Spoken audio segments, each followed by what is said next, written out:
Hey Frank, how we doing today, man? Good. How we doing? I'm doing great over here. How you doing over here? All right, so me and Adam were just talking. My main man over here, Adam McKinley. You're originally from Toronto, Canada. We were just talking about music, me and Adam. Are you a Rush fan? As in Rush Limbaugh? The band? Oh no, no.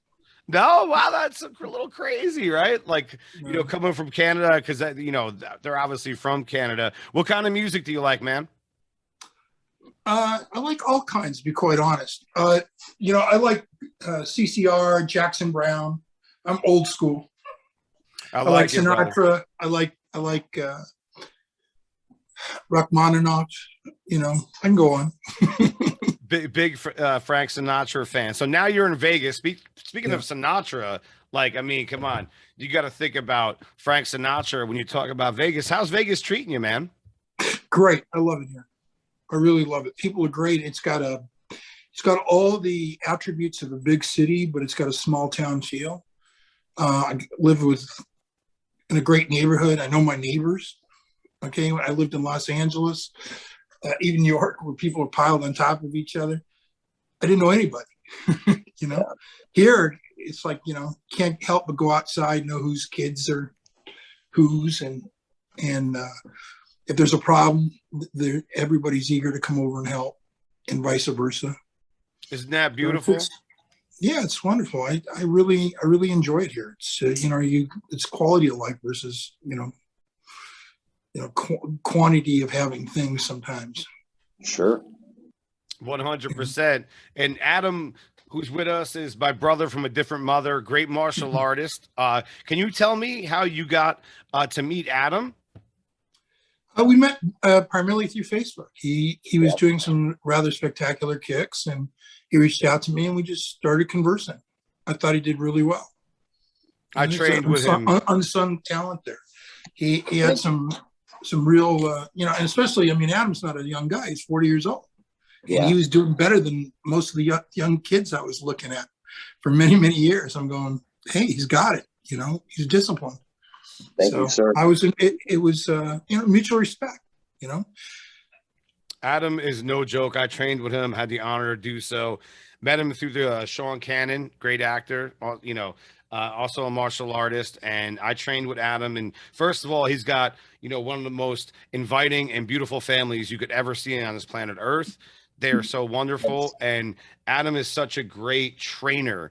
And I can't wait to see the two of you guys collaborate. But let's talk about your martial arts career. First of all, you're tied Sure. into some of the most amazing martial arts films of all time. Bloodsport, okay, Yeah. Lionheart, Only the Strong, Banana Way, Banana Way. I don't know if I'm singing it right, and I can't sing to Yeah. save my life. Worth a shit. But I tell you what, man, let's unpack a couple things. Where did you begin with your martial arts journey before we get to these amazing films that you were a part of? Well, first of all, I was a kid who grew up rather impoverished. I ended up taking martial arts because I didn't have shoes to play intramural sports, and I was probably the top athlete in my school. And also, I probably could have played intramural, but I was too proud, and my family was too proud to ask for help. You know, and what would happen is I'd walk home from school, and you could go. If I went to the left a couple blocks, there was all these martial arts schools all there. There was like John Leone with Kaja Kempo. There was Bill Riyasaki. He had his Rio Dojo, and you'd see Bruce Lee in there. Before Bruce Lee was Bruce Lee, Benny Akitas would be in there, or his brothers. And then there was a Kung Fu Sansu school on the corner opposite the street as well. So, it was just a very interesting time as a young man. And I would travel from school to school in audit because I didn't have the money for lessons. With Bill Riyasaki, I would clean the sidewalk in his windows, and he'd open the blinds, and he'd kind of gesture. I would learn kind of that way. And it was really advantageous because I started to train my ability to see something, dissect it, and really make it work for me or defeat it. So I could literally look at a guy's movements and say, okay, I know how I'm going to get on in this guy. And a lot of times it's not the style, it's just the individual. It has to do with how they're exercising their body biomechanics. That's how good it was for me as an experience, a learning experience, because I was able to do that. It really comes down to, dissecting the body biomechanics of anything we do. And that's the key to whether you create vulnerability in your opponent, which you can exploit, or you end up being vulnerable yourself. 100%, man. You're talking my language. Styles makes fights, 100%. And, you definitely saw something in Adam, as I did, these kicks that I see all the time. And, I think that's a great tale that you just told right there. And I know that you have your own brand of martial arts right now, would you like to talk about that? Yeah, I always had my own brand. You see, people confuse ninjutsu with being a style. And ninjutsu is really, it never was a style. And you got to be very careful, because there's a term, ninjutsu was really a term phrase at the turn of the 20th century by a guy named Ito Genjutsu, who was basically advertising a role-playing experience called the ninja experience. Okay. And what it was a collection of like all these mythical folk tales in Japanese history, and combining with what would be the Rappa, Supa, the Kampai Tai of their era. These different fringe groups that would carry out special forces kind of operations, including spying. Okay. And it really depends on what century we're talking about too. There's a 16th century ninja, if you want to use that term, ninja or shinobi, is quite different than a 17th century. And so you really have to understand the history and what's going on. And I really took a interest to it. I was very blessed to be taught by the real thing, as opposed to a bunch of these hucksters that are out there claiming that they know ninjutsu and they're teaching it. And the first way they're a huckster is when they start telling you it's a martial art, or that it's koru, that there's some tradition. No, if you really read the old manuals, they're add-on curriculums to the actual samurai arts. Okay, now, it's more about tradecraft, and if you get in the higher levels, it's more about occultism. It's more about today it's more about using it as a way to proselytize Shigendo Buddhism, and basically, pull people in and make them converts to this, mystical side of Buddhism, if you will. Well, I'm a Buddhist. We can unpack that in a little bit. Your original sensei master that you studied under, Senzo Tanaka, the Tiger. Yes. What was that experience like? Because I mean, you learned some great things there. I definitely have to show up with your hybrid of martial arts. Let me put it this way: Tanaka was a no fool around guy. He was a full blown, real life yakuza, if you want to call it yakuza. Although he wasn't yakuza, because he didn't have the tats. Okay, yeah. He was a level above that. He was a real black dragon. Okay, the real deal. Not this, runaround crowd, and not the offshoots from which became the Black Dragon Fighting Society under John Keane. John learned from Tanaka, and then he ended up forming the Black Dragon Fighting Society out of Chicago, sort of like based on that. And there's a tremendous history there, and if you know it correctly, I mean, it all dovetails and makes sense. I mean, the real Tanaka, and me and him split ways because, bottom line is I didn't want to go down that path in life. I was one of those guys in the very beginnings of martial arts, when it had this mystical quality of really raising your ethics and standards. And I think that's what we're really Adam and me connected, is because we both believe in that. And if you look at martial arts today, it's out the window. I mean, you would never see someone of a rank, for example, higher than 4th or 5th degree. I mean, you rarely would ever see anything above that. Now everybody's running around as a 10th degree black belt. Really? What makes you a 10th degree, honestly? Right. When Jigoro Kono himself was only a 5th degree. Right. Explain that to me. The founder of judo was only a 5th degree black belt. Shotokan karate, same thing with Funakoshi, he never really got past fifth. I think he got to fourth. And he trained under Moby. And Moby actually went to Japan, confronted him. Nobody talks about this, and put him on the mat, put him down on the mat twice, because he had a real distaste in his mouth about how karate was being portrayed by Funakoshi. Okay? Nobody talks about it.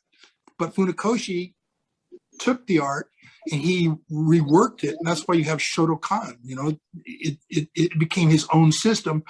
And what was great about Funakoshi, and this is his contribution, is he made it more about character. He made it more about development. And that's where you get the Miyagi characters in Karate Kid. There was a real Miyagi, okay? The real Miyagi was a teacher to a gentleman by the name of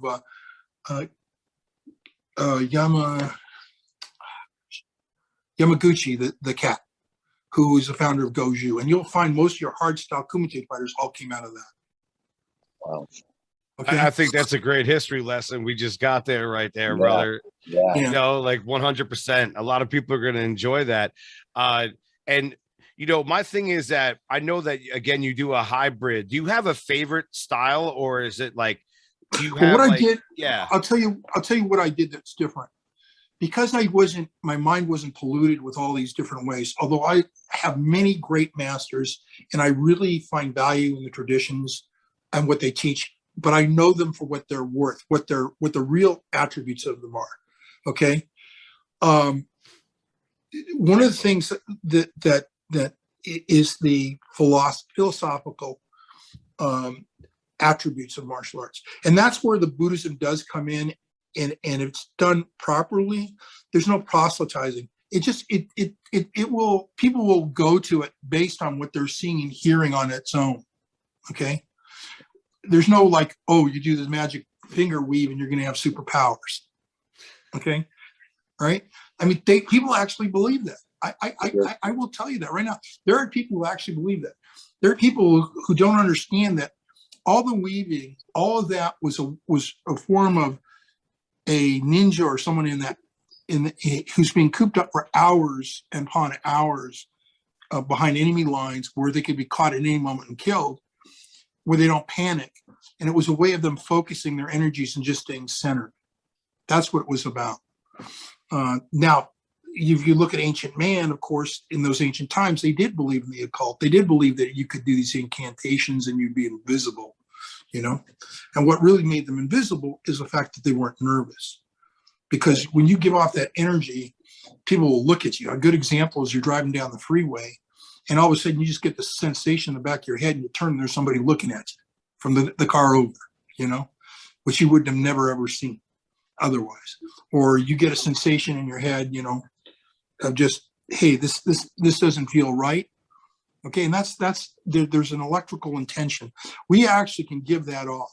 And sometimes we give it off to the point where we think about someone so strong, all of a sudden they will call us. We get a call at that moment from that person. And you may have not heard from them for 5 years. Why did that happen?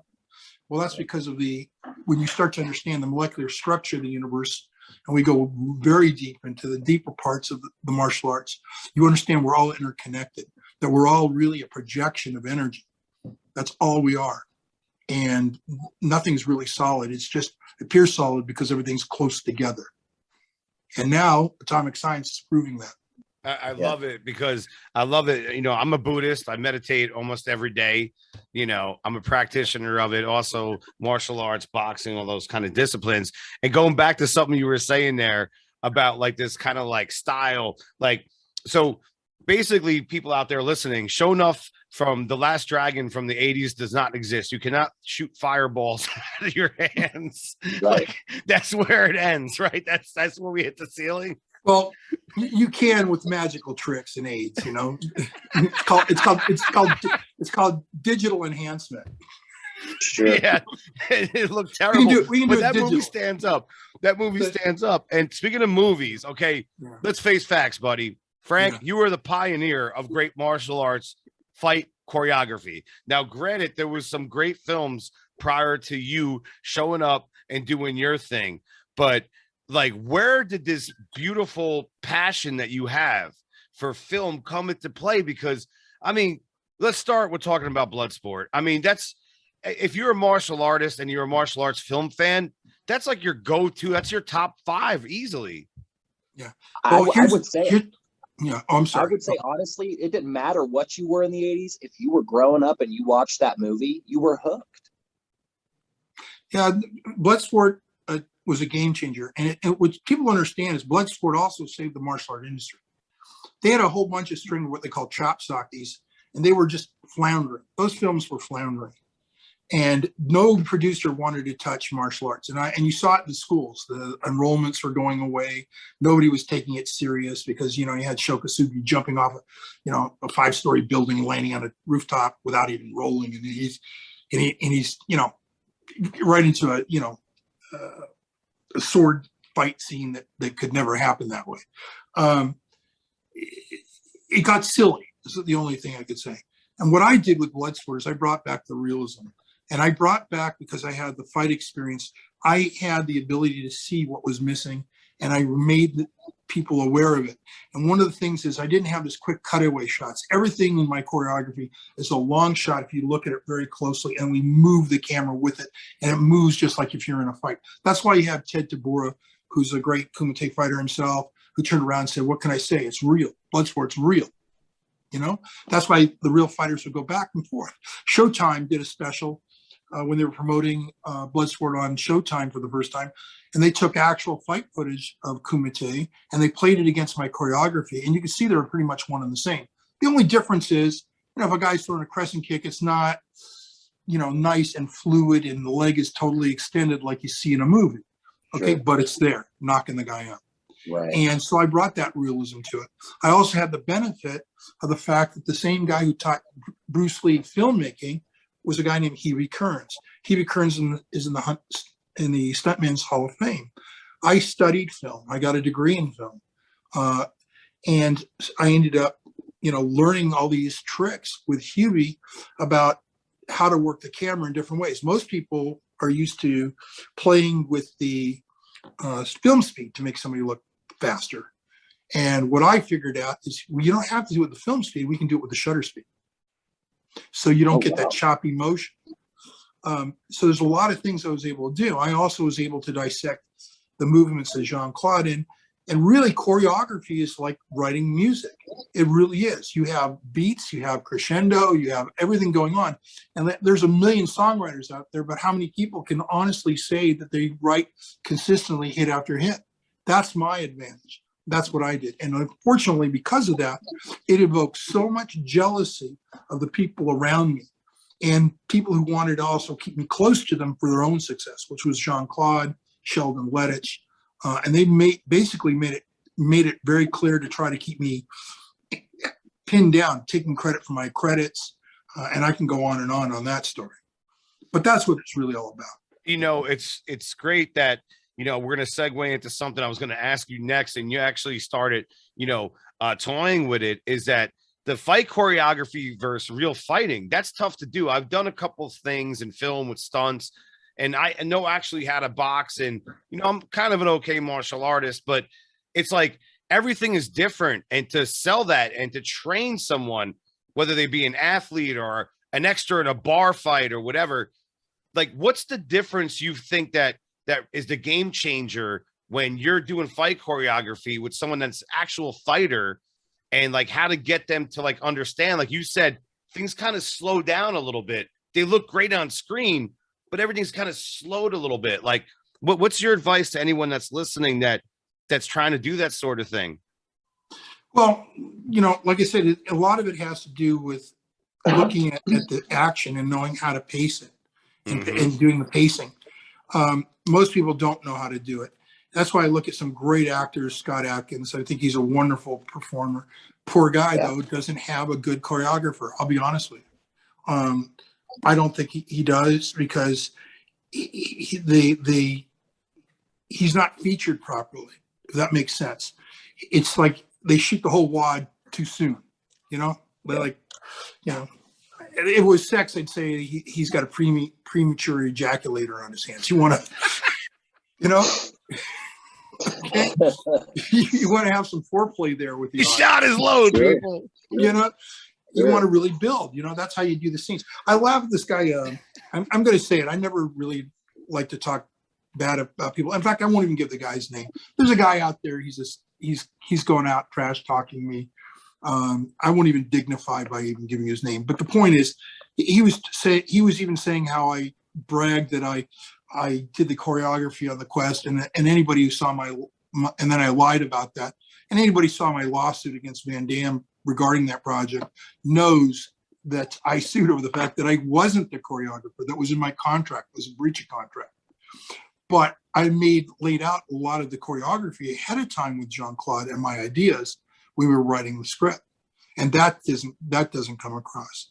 But if you really want to do a comparison, that so-called choreographer challenged me to a choreography match, and I say, dude, it's already happened. You took my project, The Quest, which is really a ripoff of Bloodsport, only preset, a couple, 100 years earlier, and then you take what I'm doing, and it's there in Bloodsport. What do you want? You had your shot. Bloodsport prevailed, and you even had some of my work to work with. So it kind of says it all right there. And that's why I think people like that talk like that, because they got to raise themselves up. They see me as a competitive threat in the film industry. And I've really been kind of pigeonholed pretty much martial arts wise and everything by all these kinds of people who control the narrative. Well, there's a guy out there named Viking Samurai or something. He's inviting everybody on the show who could badmouth me, but he's never once spoken to me, which shows you his level of ethic. He'd go out there, ruin my hard-earned reputation to grab some views for himself. He thinks that's going to really raise his station in life. Right now, I so many people are just looking at the guy going, for what he really is. There's no ethics. That's the most unethical thing you can do. If I have a problem with somebody, One thing I wanted to say about you, Frank, is the one thing that strikes me about you is you really envision the true path of martial arts. For example, we're talking about people that have bad things to say about you. I love how you're just quiet and you let them speak and you let them talk. And it goes to show just how much more advanced you are in that level of the martial arts. And I have to tip my hat to that, man. The fact that you're able to just, wipe it under the rug, and that you don't have to come back and you don't have to tear people down. In fact, it's not who you are. And again, I just want to say this for the audience. That strikes me as something very amazing that doesn't exist in the martial arts anymore. Period. Well, a true martial artist would never behave that way.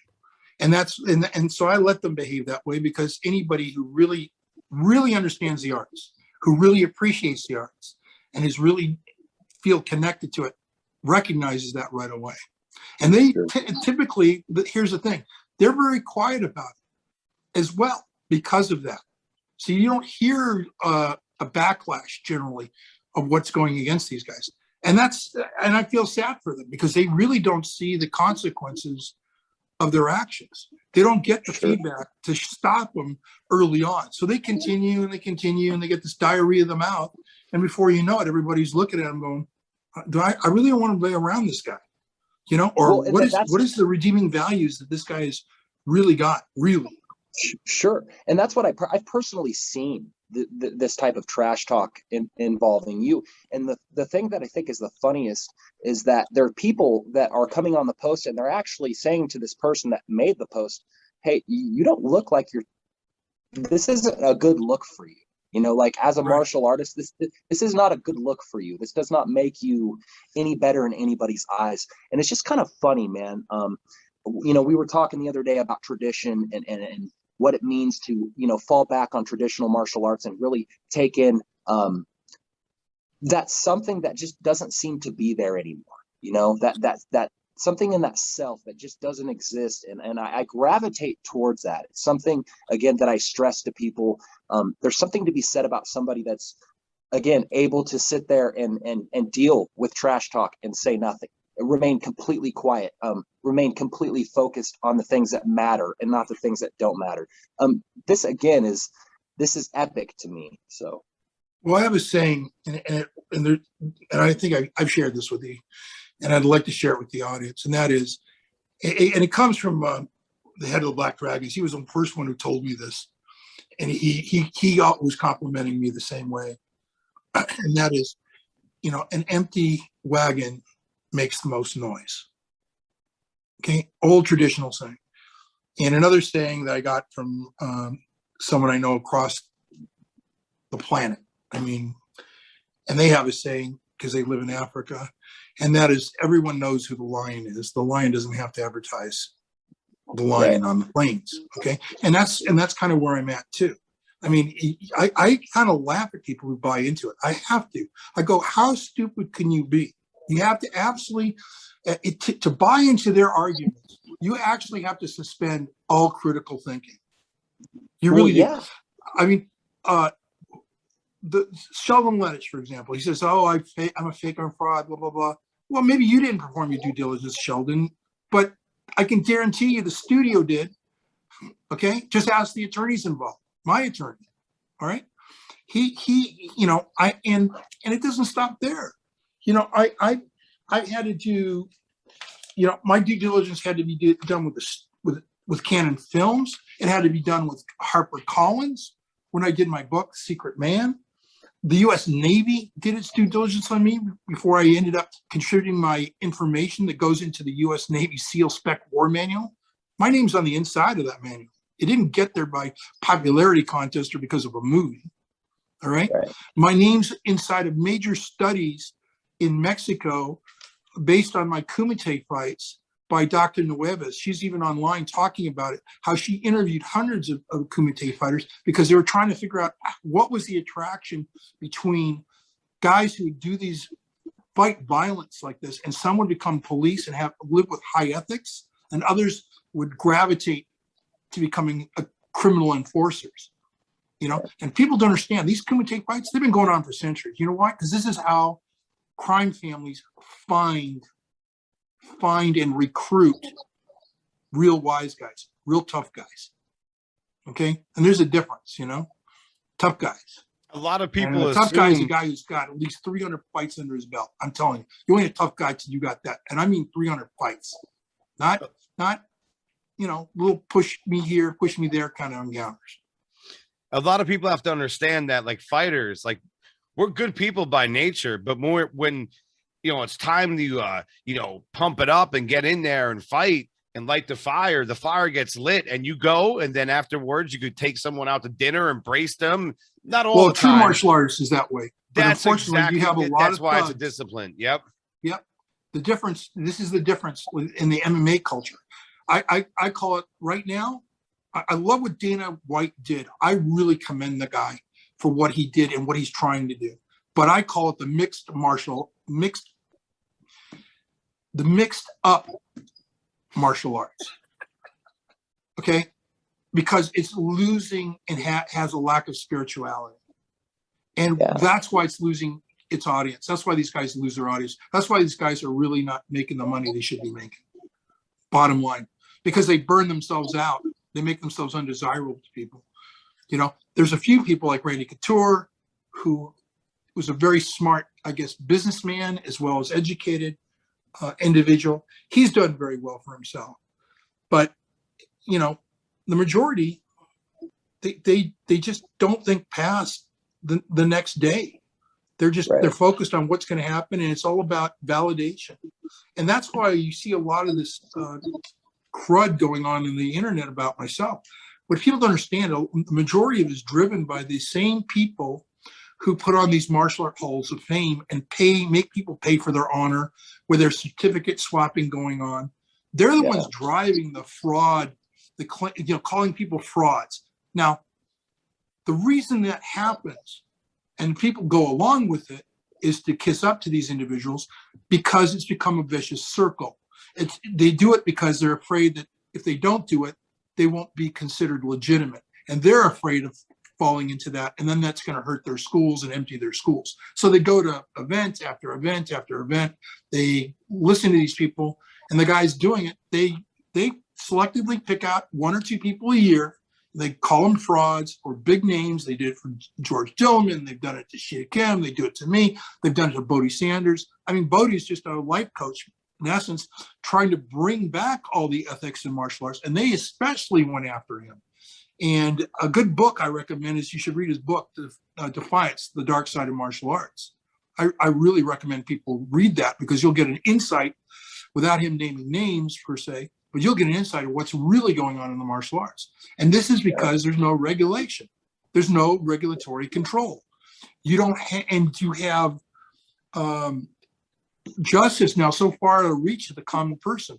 You know, look, for me to prosecute someone for defamation, I'm looking at $1 million in court expenses. And even if I prevail, there's no guarantee I could perfect my judgment. So why would I spend $1 million on a defamation case? You know, and I did it actually with Soldier Fortune because it went a step further there, and I could prove damages there. But that was, you know, that is something we have to ask ourselves as a society. When is enough dishonesty going to stop? When is it going to be enough? That's a great point. And a lot of people nowadays, they call it pay to play. Actors, like, I'm not going to mention names that I've been involved in sets with. They're paying to get roles. They're actually paying to be in a movie. Remember, like, when back in the day, if you were an actor, like, you would actually get paid to do the role. They're paying to get in a role. Musicians, they're paying to do. I'm like, what are you guys doing? Like, genuine, you know, natural, organic, like, hey, we like the way you do your karate, or we like the way you act. Here's a X amount of money. Can you come in this film? That's the way it used to be. Nowadays, people are paying to get in.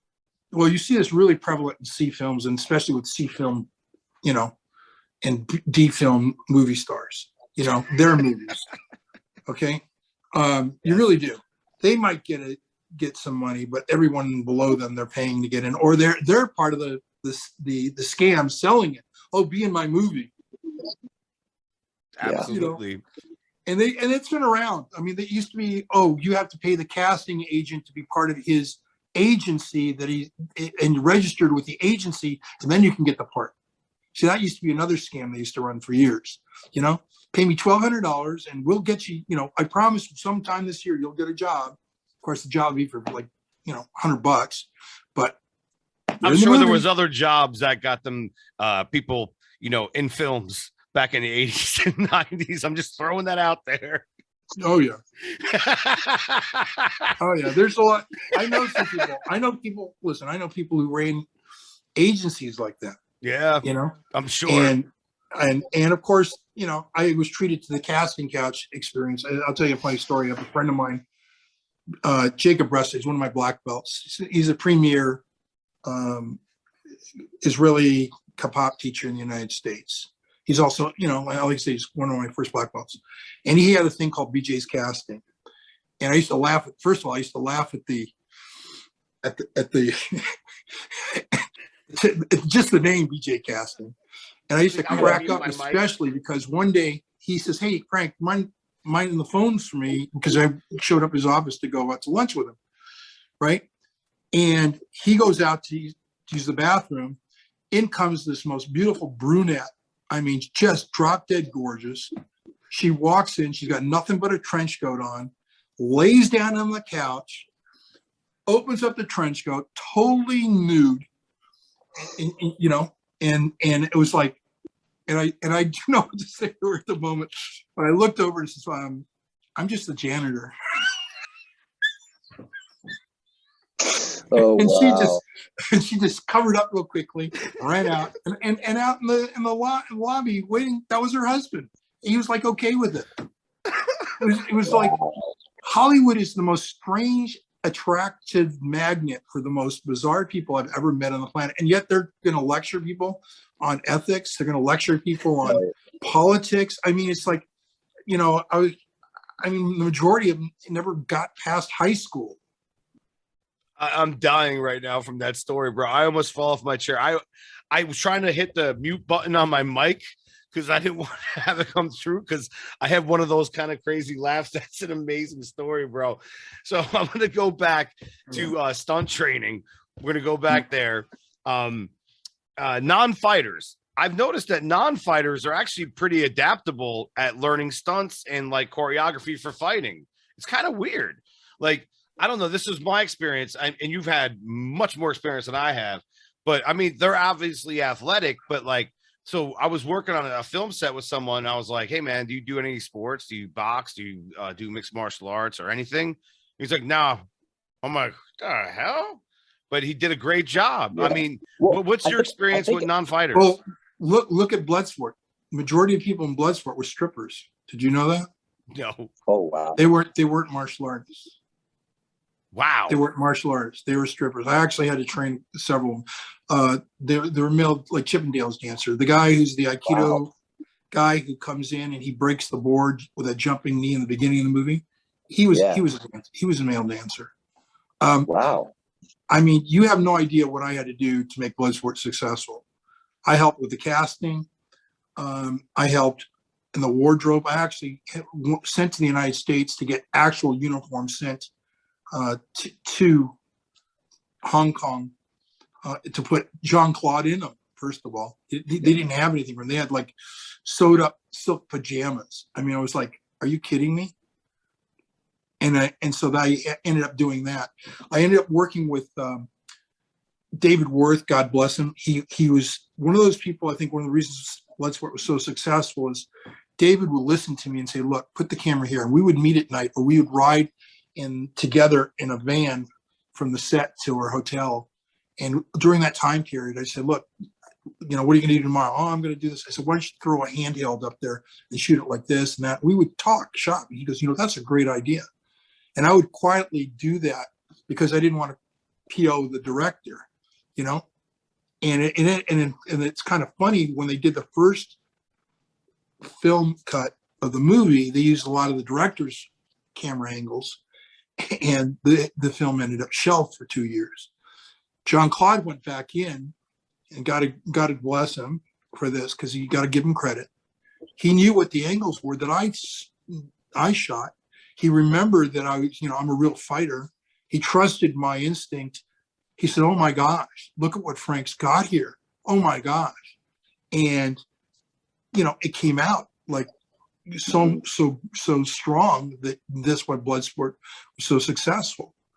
Same thing with the music. I mean, you got to give credit to Paul Herzog. He doesn't get enough credit, I think, for really making that movie a success. He gave it its own definitive sound that still lingers today, Great. And so there's a lot of elements. Yeah. No film is one person's work, but I'll tell you this much. I get really irritated with Lettich going out there and he's taking credit like it's his film. He's the real power behind it. He knows what's going on.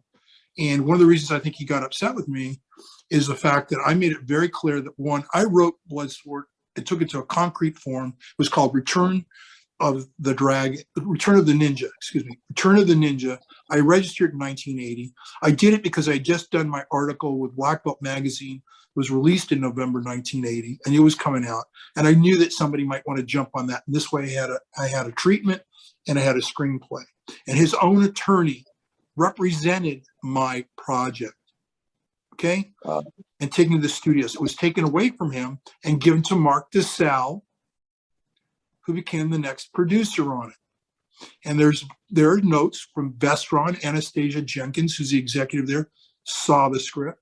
Peter Deal, who was one of the heads of the Producers Guild, was one of the producers on it early on. He worked with it, and a number of other people have seen it. So for him to sit there and say, "Oh, I came up with the idea for Bloodsport," riding around in a truck with Frank Dukes, and then I said, "Oh, that would be a great idea for a movie," that's a plain, that's an bull-faced lie. It's a bull-faced lie. In fact, if you talk to Mark DeSalle met Sheldon doing the film that I helped Sheldon. I went in my pocket and my time. I helped Sheldon do a film called Firefight, a short he wanted to do. I helped him even write it. And then I stepped back and didn't take credit for it. Then he had me play it. I don't want to be an actor. Okay. I never wanted to be an actor. He had me play in the film the character Kuda. Okay, I did that, broke my leg, or injured my leg doing that, by the way. Doesn't, you know, because of the way he handles a film set, people get hurt. Jacob Bressler wanted to beat him with a baseball bat because the way he was treated in dealing with that project and making it work.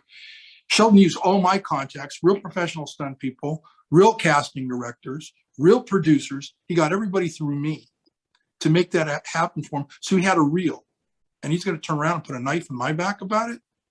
Okay. And then on top of that, so he meets Mark DeSalle, who's editing his own film in a editing room adjacent to his editing room for Firefly. Mark tells him he'd like to do a film on kickboxing as a martial arts film. Sheldon brings Mark to my school, okay, to let him know that he should hire Sheldon to do kickboxing, because at that time we were a writing team. We had written 3 projects before that together. That's why if you look at the notes on Bloodsport, you'll see that Sheldon Lettich and myself are represented by the same attorney because we were a writing team on the project. But as a friend, I gave Sheldon all writing credits. I didn't take the writing credits to Bloodsport so he could build a career for himself. Because like I said, I had no interest in being a filmmaker at that time at all. My interests were protecting the nation. I was dealing in other matters that were of a higher caliber than making movies. Okay? I turned around, and at this meeting with Mark DeSalle, and you can talk to Mark, and I suggest you talk to Mark. We were talking about what his vision was, and I tell him about my script, Bloodsport. And I take him over to the article on me in Black Belt magazine, and he's really fascinated with that. But we figured to appease Sheldon, he had his own ideas on how he wanted the story to be told. So he hired Sheldon, and that's why if you look at his contract, Sheldon is a work for hire contract. Paragraph 1, it says that they purchased the story from me. He understood they got the story. Yet he's running around saying that. He did such a shitty job on the story that they brought in 2 other writers. You never hear about them, right? Mel Friedman, Christopher Cosby, right? I mean, if you can look behind me, their credits are right on the poster. Right. Nobody talks to them. I sat down Mel Friedman and Chris, and you know what? They got it. They got what the story was in one meeting after 4 hours, and they went back to what my story was, and they redid it with only one caveat. They had me breaking in to meet my instructor by stealing a sword. That was their little play, because they wanted to show that martial art redeems you. They didn't put in, which would have been a far more interesting detail of me, of how I really met Tanaka, but that would have been taking too long on film time, so it wasn't worth it. You changed movie history with martial arts films 100%. I mean, when I saw that Bad Boy when I was young, I mean, I can't even tell you how old I was. I'm 42 now, so I was very young. My father and I used to watch all these great martial arts films, and I catch Bloodsport, and I was like, man, this is special. Like you said, the soundtrack too. I'm a musician. I'm a drummer. You know, I love music, a lot of passion for it. Like I love soundtracks. I love looking at the composer, like Rocky IV, Vince Nicoli is one of my favorite soundtracks of all time. I love like the training montages and like the cheesy stuff, man. You know, but they were very real. See, this is the thing. I brought reality to it. That's the way I was trained. You know, and I still work out grabbing the fish. That's what I was trained to do. Grab a chicken. That's what boxers are trained to do. It's not something really new. You know, but to see it there, the way it played out, how it did it, serving tea blindfolded, sparring blindfolded.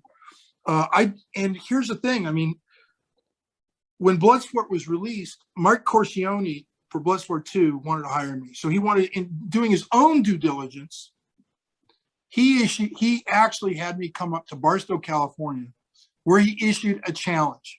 Okay. And I actually, let me backtrack this, why the challenge got done. When Bloodsport came out, Don the Dragon Wilson came out with his movie, which was an imitation of Bloodsport. It was a total knockoff of Bloodsport. They found out about it, I guess, whatever. So he comes out with his movie. I don't even know what the name of it is, and he issues in the Variety magazine a public challenge to Jean-Claude Van Damme, calling Jean-Claude a phony, that he's not a kickboxing champion. And I don't think Jean-Claude was a professional kickboxing champion, between you and me. But he was a champion. He did fight. I want to make that clear to people. You know, in the court TV case, I'm going to digress here for a second, but the court TV, the way people have taken that and said, I called Jean-Claude a fraud. And no, I never said that. I said, when it came time to do the movie, I said he was not a Kumite champion. And somehow that got twisted, you know, by the attorneys and how they do their paperwork and what have you. And that's why he needed me to be there to choreograph him, because there's a big difference between Kumite fighting and kickboxing. Okay. Of course there is. We know that today by just looking at a kickboxer and an MMA fighter. Okay. Very simple to know that today. So Don issued this challenge to Jean-Claude, knowing Jean-Claude could not accept the challenge. He's under contract for a movie that's just released. He's got to go on tour. How is he going to fight him? Okay. But to the public, they didn't know that. So I stepped forward for Jean-Claude to spare him and say, hey, Don, you're a professional fighter. I'm a professional fighter. Why don't we just fight? Not a word. I answered that call. Okay? Not a word. Mike Corcione heard about that. Mike wanted to say, you really put yourself out there on this film when you did your Black Belt magazine article. It's sort of like, that was an open challenge to everybody. You know, yeah, it was. You know, that's why I was in Black Belt magazine. I'm retiring. Anybody want to say anything, step forward now. Here's your chance. Not a peep. Only one guy came forward. There was a guy named Ken Carter. And I don't know what happened to Ken, if he ended up doing the fighting or not. But Ken was the only guy I know that came forward. Real talented guy. Nobody hears about him. But he was a really great person. Great athlete. You know, speaking of the films. Well, let me finish though. No, of course. So let me finish. So Mike Corcione then advertises the open challenge. I know they sent stuff to Don Wilson. I'm going to be there, and I'm fighting for nothing this time. And I only agreed to do this exhibition bout with Corcione, and he's on the Justin Harvey show talking about this challenge, so you can hear it for yourself. If anybody wants to know, they can go to my website, frankdixbloodsport.com. They can find it there. They can actually listen to the interview. And what happened was, I only agreed to do this if I fought people blindfolded. I want to prove that what happened in the movie, I really do. I did this for Katana magazine. There's footage of me chasing the owner-editor of Katana magazine around, and you can see me pulling my kicks about an inch from his head. Wow. Okay. I was going to say, Adam, you got to be feeling this, my brother. Yeah. Okay. Adam's going to be trying that shit tomorrow in his front yard. Trust me. Yeah. Well, it's a skill. There's some tricks. There's some tricks of the trade, which I got from my ninja training. Okay, that you wouldn't know. It's how you navigate in a house that has no light. How are you going to navigate through a house with no light? So it's a secret way of doing things and actually spotting where things are. In fact, there's to prove that it can work. If you go on YouTube, you can see a video of a young man who's lost his eyes to cancer. He doesn't have any eyes in his head, and he's riding bicycles and he's playing basketball using the same technique. And it's a form of echolocation where you make a noise with your throat and it comes back to you. Okay. And then there's also being hypersensitive to heat and airflow when you're in a room, so you know if somebody's there. And these are things I trained myself to do, and I was trained in to do because I was trained by a real ninja and someone who, by the way, has murder convictions, which I think Adam can talk about because he basically found out some news yesterday because his wife does the due diligence for the UN, for crying out loud. Yeah. She's an expert. And I want to say this for everybody listening: do your own research. Don't listen to what people have to say about this man. Don't listen to what people are going to say of this man. I urge you to do your own research and to do good research, because the research I came up with is absolute definite that Senzo Tanaka was a real person, and it is collaborative with everything that Frank has said, bar none. It's absolutely 110% correct, man. And I want to talk more about films. Lionheart, okay, one of my personal favorites. Again, going back to music, I'm a music guy and a fighting guy, but soundtrack, fight choreography in that film. And we're going to go to another film after this one where some of the best fight choreographies I've ever seen. Yeah, well, Lionheart, again, was a ripoff of like my stuff from Bloodsport, the original script that I had and that Sheldon got access to. In the original, you know, I add some fights where there's single fights. You understand? That's the difference in my script versus Bloodsport, the movie. And mine is like a series of fights that leads to the tournament. Okay, so in that regard, I talked to Jean-Claude and I even talked to Sheldon, and I said, hey, you know, there's another vision of how Bloodsport could have been done, which is without the tournament and doing it in a single fight format. Okay. And that's all it is. Being chased by the two guys. Come on. Right. Same device. Fighting for a good cause. That's something I, you know, in my case, it was for Tanaka, for his honor, whatever. In this one, it's to put money on the table for his family. Okay. That's simple. They changed enough of it that it couldn't be about me, in the sense of I didn't have a brother who was a drug addict and got burned, and you know I would fight for that reason, and I never went AWOL. So there's, you know, they put in their own devices. I'm not going to claim it's 100% plagiarism. I'm not going to say that at all, but they cannot deny my contribution to it and why it came about, how it came about. And here's the thing: they had a skeleton to work with. How do you flesh out the skeleton? That skeleton is fleshed out by the choreography. Who did all the casting for the fighters? I did. Who did the choreography? I did. Who trained up some of the fighters? I did, you know, for the movie. And there's a lot of talent that came out of that movie because of me. Stuart Wilson was one of my black belts. He went on to do the rundown and become a double for Bruce Willis in his films. Paco Prieto, I trained Paco. Paco is one of my black belts and is a Mexican Kumite fighter. Sheldon knew that. Was he going to say, oh, that's a lie? Excuse me. Paco comes straight out of that. He fought Kumite fights in Mexico with me. And he ended up starring in Only the Strong. You know? Wow. That's the movie I was going to next. Yep. Yeah. And I mean, and there's other people who fought that they're part of that movie, that were in that movie, that were students of mine and people I trained up. You know, and again, I did the choreography of the movie. And here's the interesting: Sheldon's out there saying, "Oh, he found out I was a fraud by some guy named Richard Bender." Well, Bender was actually the husband to my ex-wife. Okay, and whenever that went down, we were in a huge divorce proceedings. People don't always tell the truth when they're going through that because they have economic gain, whatever. You know, that's kind of important information. If you're going to check out a source, you want to name a source, you think about that, especially if they recanted their story. You think an honorable person would take that into account. So that's kind of like what happened there. And so, yeah, I mean, Lionheart, again, really changed a lot of people. And it was interesting because I really got to know Jean-Claude, how well he could work and what he could do and what he couldn't do. And you want to hear a funny story? Please. Okay. Absolutely. Let it roll, brother. Well, Jean-Claude was a bit of a ladies' man. He was known for, you know, having his flirtations on set. And of course, it made his wife crazy. And so we decided to get into his trailer one day, knowing, you know, how he was about his space.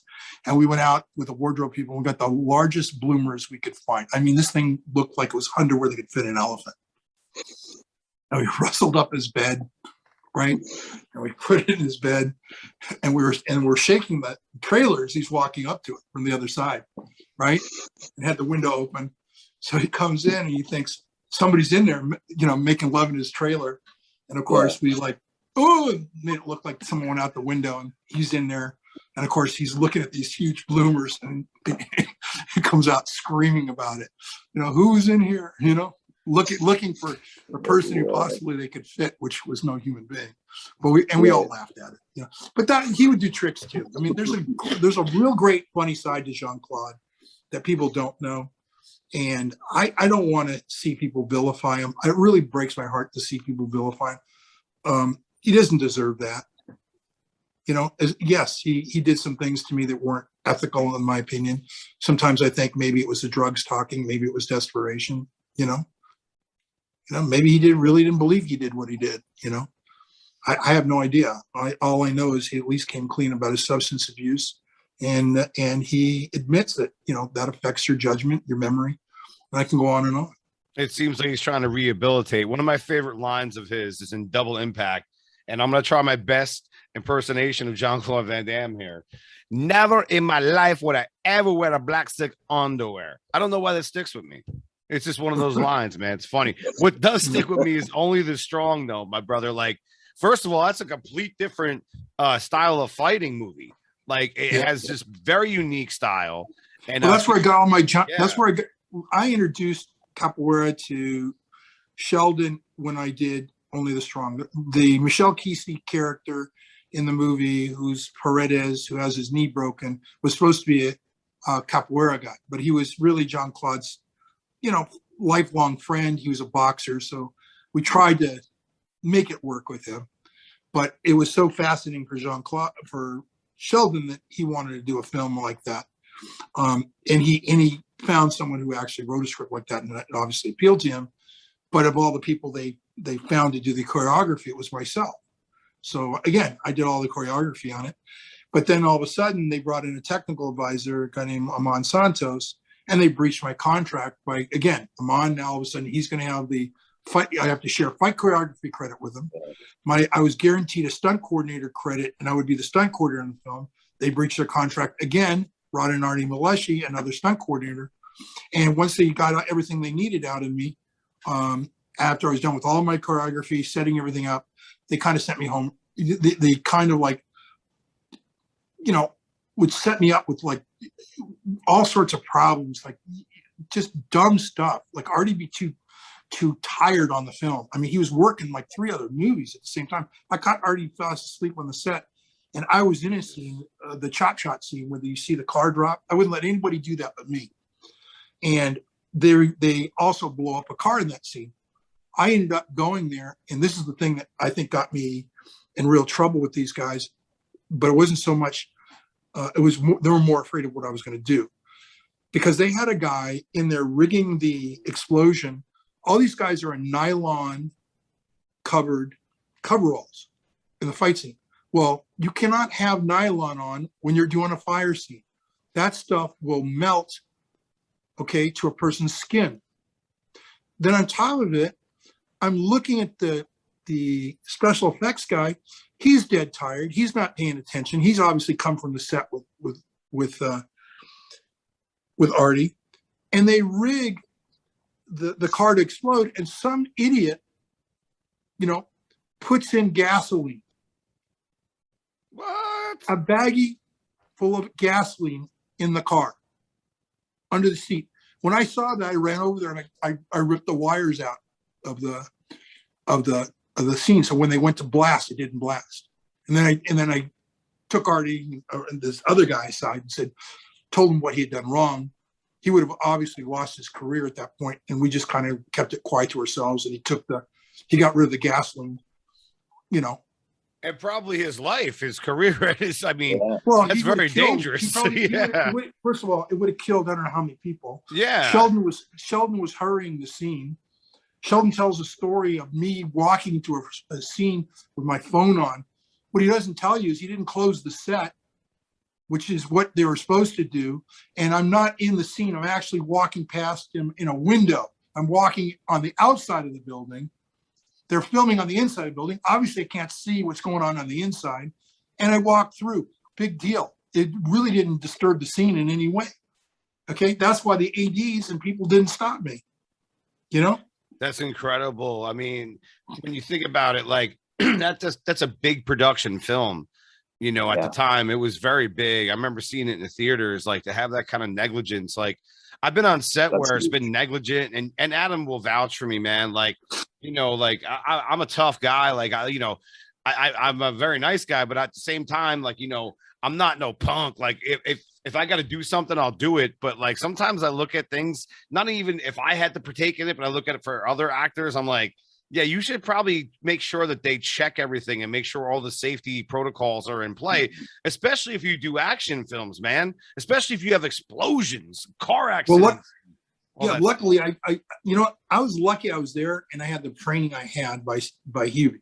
Absolutely. They in that scene they were dropping the car, okay, on the welder, and I was the welder in that scene. I told you I wouldn't let anybody else do it. You know why?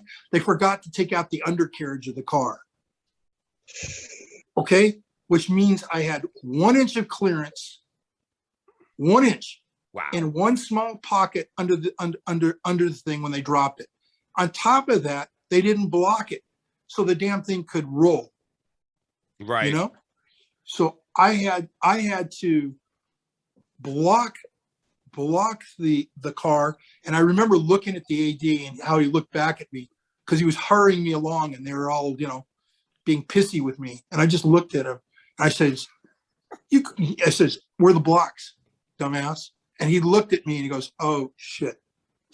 And this other stunt coordinator who's supposed to be stunt coordinating that scene because I'm in it, I ended up stunt coordinating. And again, like I said, it wasn't, I don't blame Artie because Artie respected me as a stuntman and a stunt coordinator, and he knew I'd take care of it. And I did, well, but it just goes to show you there were 3 sets of eyes on that, and I was the only one who caught it. That's what a good stunt coordinator does. That's your job, is not only to show everyone everything, but also protect. Like, you got to make sure the safety of everyone is, first up. That's first up to bat, and then you could roll. And people got to trust you too. Like when you do stunts, you got to trust your stunt coordinator. Otherwise, you're not going to get those. You're not going to get those great scenes. You're not going to get those full commitments if someone doesn't trust you. And it seems like you're a great guy to work for. Also, outside of movies, go ahead. I'm sorry. I only had 1 injury ever, and that was in Bloodsport, and it was the first scene out. And that's because they used this guy for the Arab guy, remember, that snatches the coin. He ends up losing his tooth. Okay. He was not a trained stunt man. And I told the guy, do not step in to the shot. You don't need to put your head there. The hand will come out, his elbow will come out. And if you just put yourself forward over here, it'll look like you got hit. No, he doesn't listen to me. He goes forward, he gets smacked. That was it. And then the guy has a nerve to say, oh, and I got knocked out. They had to take, no, you weren't knocked out, dude. We reshot that shot like 2 times, So. Do you put tape markers down? I was actually going to ask you this question. I had it on my notes here. Do you put like tape markers down when you do stunts? Because I know some people do and some people don't. That's old school. That's old school, yeah. That's old school. I think if you're really trained and you're really good at your job, you can hit that mark without having to have it. Now, there are certain situations I would definitely put it down where if there's going to be some kind of lethal threat, if you miss that mark, okay, like for example, something's being hurled, it's on a hydraulic, pulley system, so you don't get too close. Sometimes I'll do it where the air rams are, so guys, when they're running, because they're going to hit an explosion, so they hit the center of the air ram, that's important. Yeah, that's but wild I'll do it in a very clever way. My marks will be, not a tape, it'll be a rock, or it'll be something that looks indigenous to the scene. Right. I've actually done that with the rock before, like not the actual rock, but like just a rock, where I was doing like a little fight scene, and I just put some rocks down to like make sure I had my footing right, like in terms of like, where I was in the camera. Because that's another thing too, is that, sometimes you don't want to step out of lens, and then you do the whole sequence well, and then they're like, well, you're out of the lens. I'm like, well, man, I need something, like, because you're doing a lot. and it's so hard as an actual fighter. Like I'm someone that boxed for a while and trained in martial arts, is that sometimes when you start doing those scenes, like you start getting into like the actual, that's why I asked you that question earlier, you start getting into fight mode and you're like, hey, and then next thing you know, like, wait a minute, that's not what we rehearsed. And so it's a lot to think about and process, and then you also have to be aware of the camera. Well, in the movie Bloodsport, one guy he got so jacked up, he actually started hitting Bolo. Oh shit. Yeah. So, and Bolo got so upset he choked him out for real. So, you don't hear about that. Guy was a great actor. Guy was a great guy. He the guy who did it, it was just more of a communication breakdown in the languages. He didn't get to understand what was going on. So you can't fault him. Yeah, no, you can't. You can't. I'll tell you, I got hurt on doing a movie called Force 5. No, not too many people know that. I was in that movie. In fact, they wouldn't let me do a fight scene because of my skill sets would outshine everybody there, and that's the truth. Pat Johnson put me in. I was so fast with my hands. Pat went, so they had me work with Richard Norton in a fight scene, and Richard basically throws I go to a locker and I get a gun, and he throws this star that's hanging around his neck, real campy again, the star thing. And of course the star, is supposed to hits me in the rib cage, and I fly back.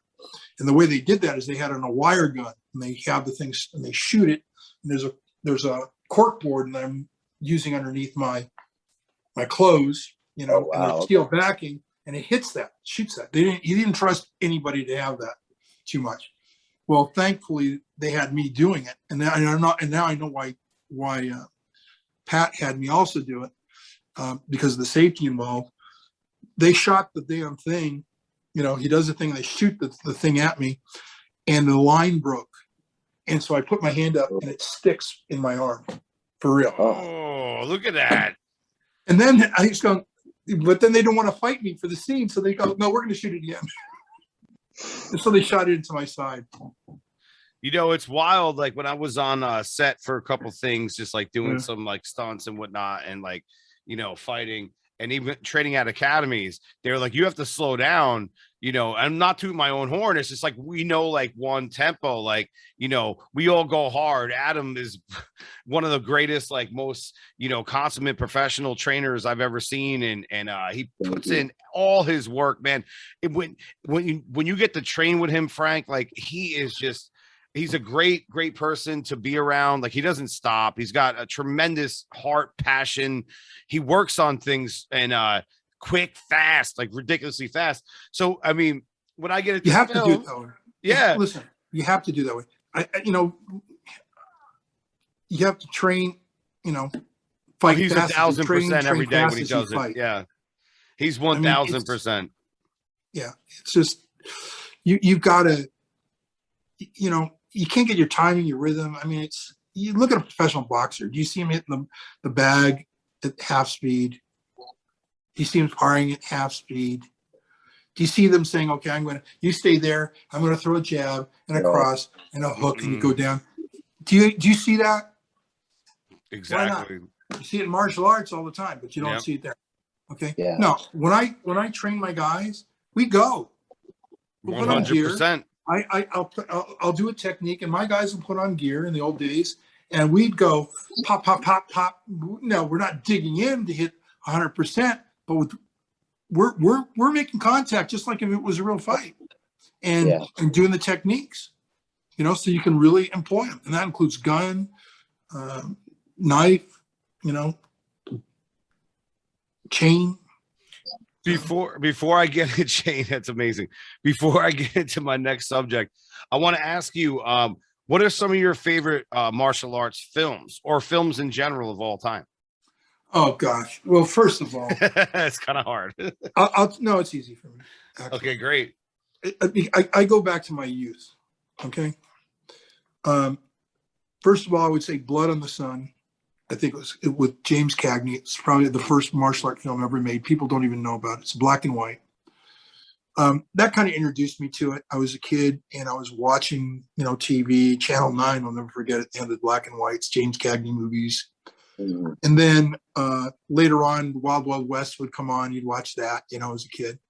But for me, the movies that influenced me, of course, was Bruce Lee's, Sure. Enter the Dragon, Return of the Dragon, which actually came out first. The Billy Jack. Billy Jack had a profound impact on me, because he was. That's where I saw the guy was about something else. It was about fighting demons using martial arts and he was one guy against many, And I could identify with that because when you're a poor kid, you can't do much, The other kids always have money to go out together to the movies. They have money to go out to eat together after school. When I was working, I was like, I was spent a lot of time alone. So that's why I probably got, really good at martial arts. And so those films were kind of profound for me. And of course, the Kung Fu series, when it became about the wisdom, that's what I really found interesting, not the movements, but the wisdom. And so that's where I got in my head, hey, maybe I can do this. And Bruce Lee, I got a book by Bruce Lee, and it was his original book, which was his 5 little books put together. It was a hardback. And I'd never forgive this guys whoever stole that from me because it was very sentimental value to me. But he had the right way and correct way when you look at the book. But the main thing is I learned that he himself never learned more than 5 years. He was never formally trained. He taught himself. And I used that as an example. So, well, if he can do that, then I can do it. And then I started to see the reality and the truth of it.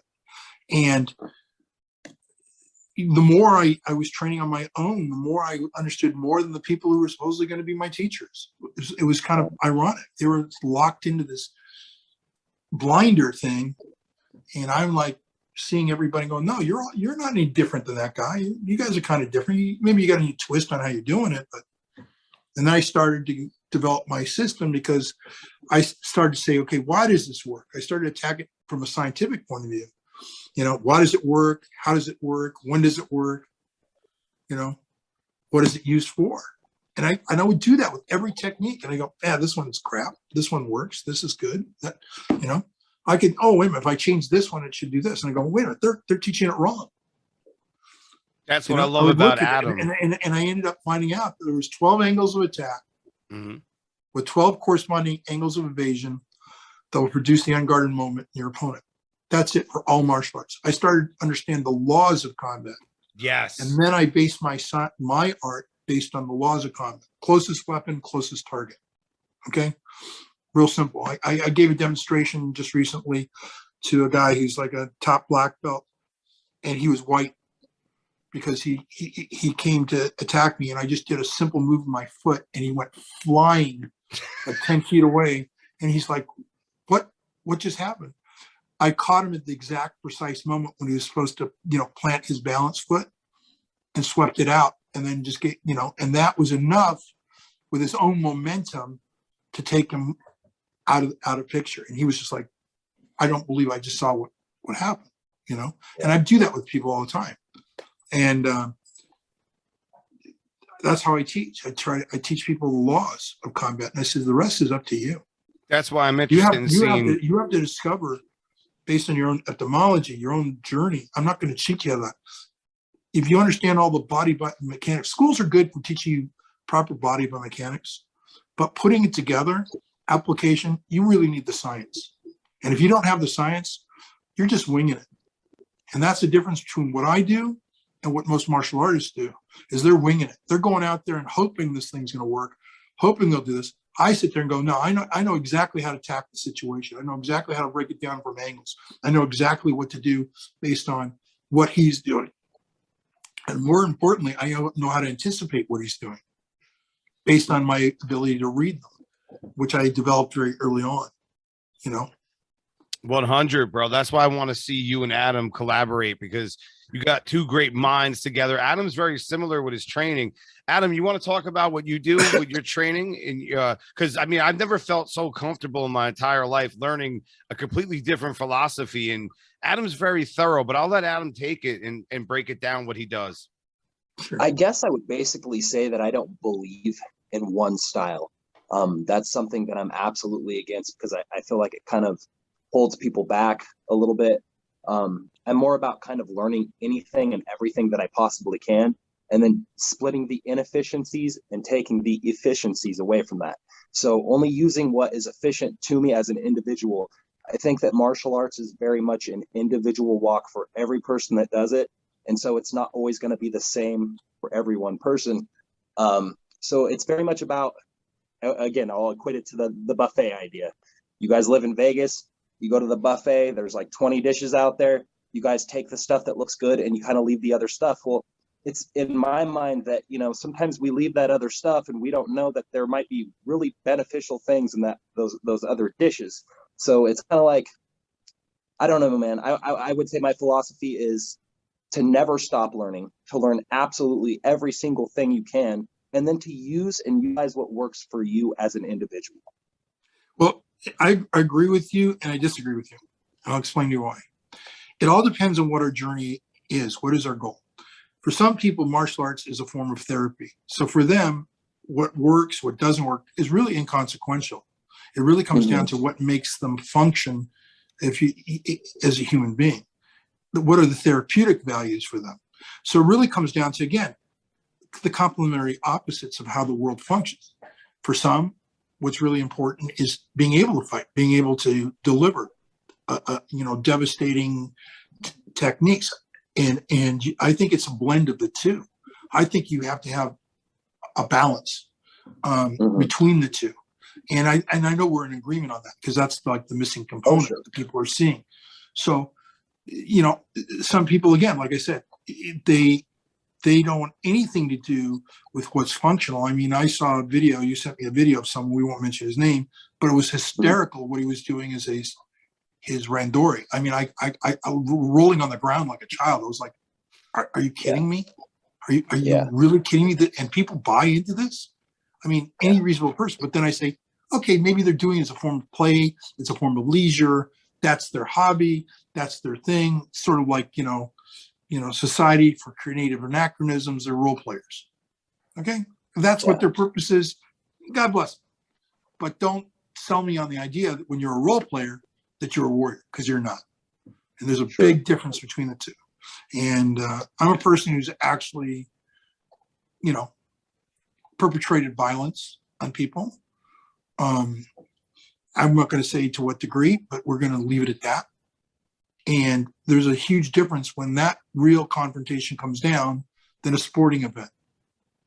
Okay. When you're in the ring and you have a referee, when you have people, and that's another way to train. And then there's another way to train for movies. And so people really need to figure out what it is they want to specialize in or what they want to focus on and what the reason is for why they do what they do. And that's why I call it the mixed martial arts, because these guys are going in the ring and they're doing it for adulation. They're doing it for recognition. They're doing it for validation. But you can't get validation by looking externally. They're going about it the wrong way. And that's the sad thing about it. They can get it, but they're not going to find it where they're looking for it. Sort of like fishing in a dry hole, or a temporary fix, getting drunk. That doesn't get rid of your problems. They're going to happen the next day. Going to get drunk again, See, better to eliminate the problem. And that's what martial art teaches you, is how to really dissect a threat, how to mitigate the threat or neutralize it. That's really what the study of martial arts is. It's a military arts. It's not sports. Okay. And people best understand that. I had a black belt of mine. He was involved in a confrontation with a champion MMA fighter. He happened to be a special forces soldier. He was trained by me. And the MMA guy was not going to go away. He was going to put him down and hurt him. And that fight was over in one move. The guy went to try to take him down with a leg trap, and he did exactly what I taught him to do: take his thumb and shove it right in his eye. Fight was over that quick. That's not legal in MMA, because that guy trained that way. Not everybody's going to fight that way. They're going to fight dirty on the street.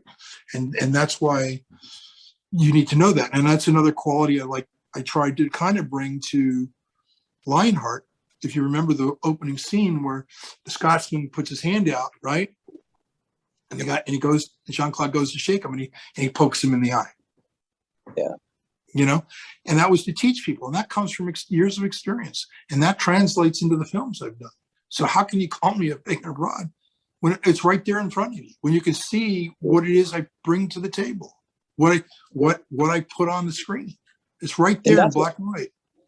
Sure. Yeah.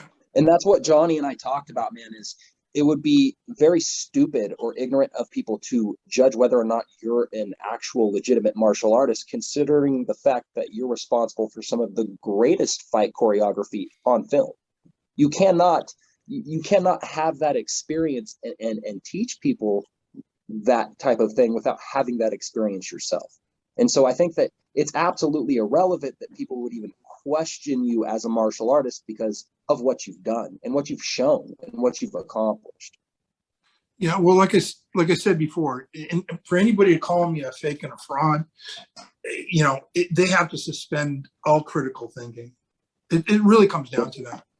You know, like I said earlier, you know, to get to the level of what I've done, you can't imagine the due diligence that people have performed. And we're talking professional people who do due diligence, not somebody just surfing the computer. I'm talking people who have access to real databases, who actually have access to detectives, etc. And we can go on.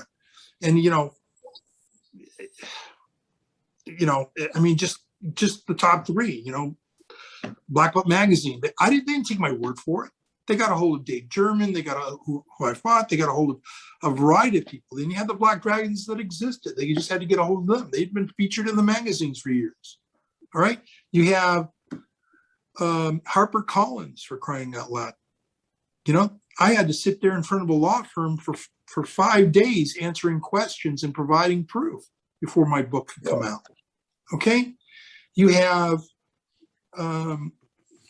you know, the U.S. Navy, when I was doing my contributions and teaching them, you know, they checked that out, you know, and I've worked any number of high-level security jobs, and that would not transpire if I didn't check out, you know. And so that's just assumptions that somebody with critical thinking would go through. They would know that. Or like Tanaka, very simple. You can check it out. But because a reporter lied, he lied and said, oh, we couldn't find anything. Everybody assumed there's nothing to be found. Sure. And as you found yourself out, far from it. On top of that, and the only sources he used, okay, the only sources he used, right, are my business competitors.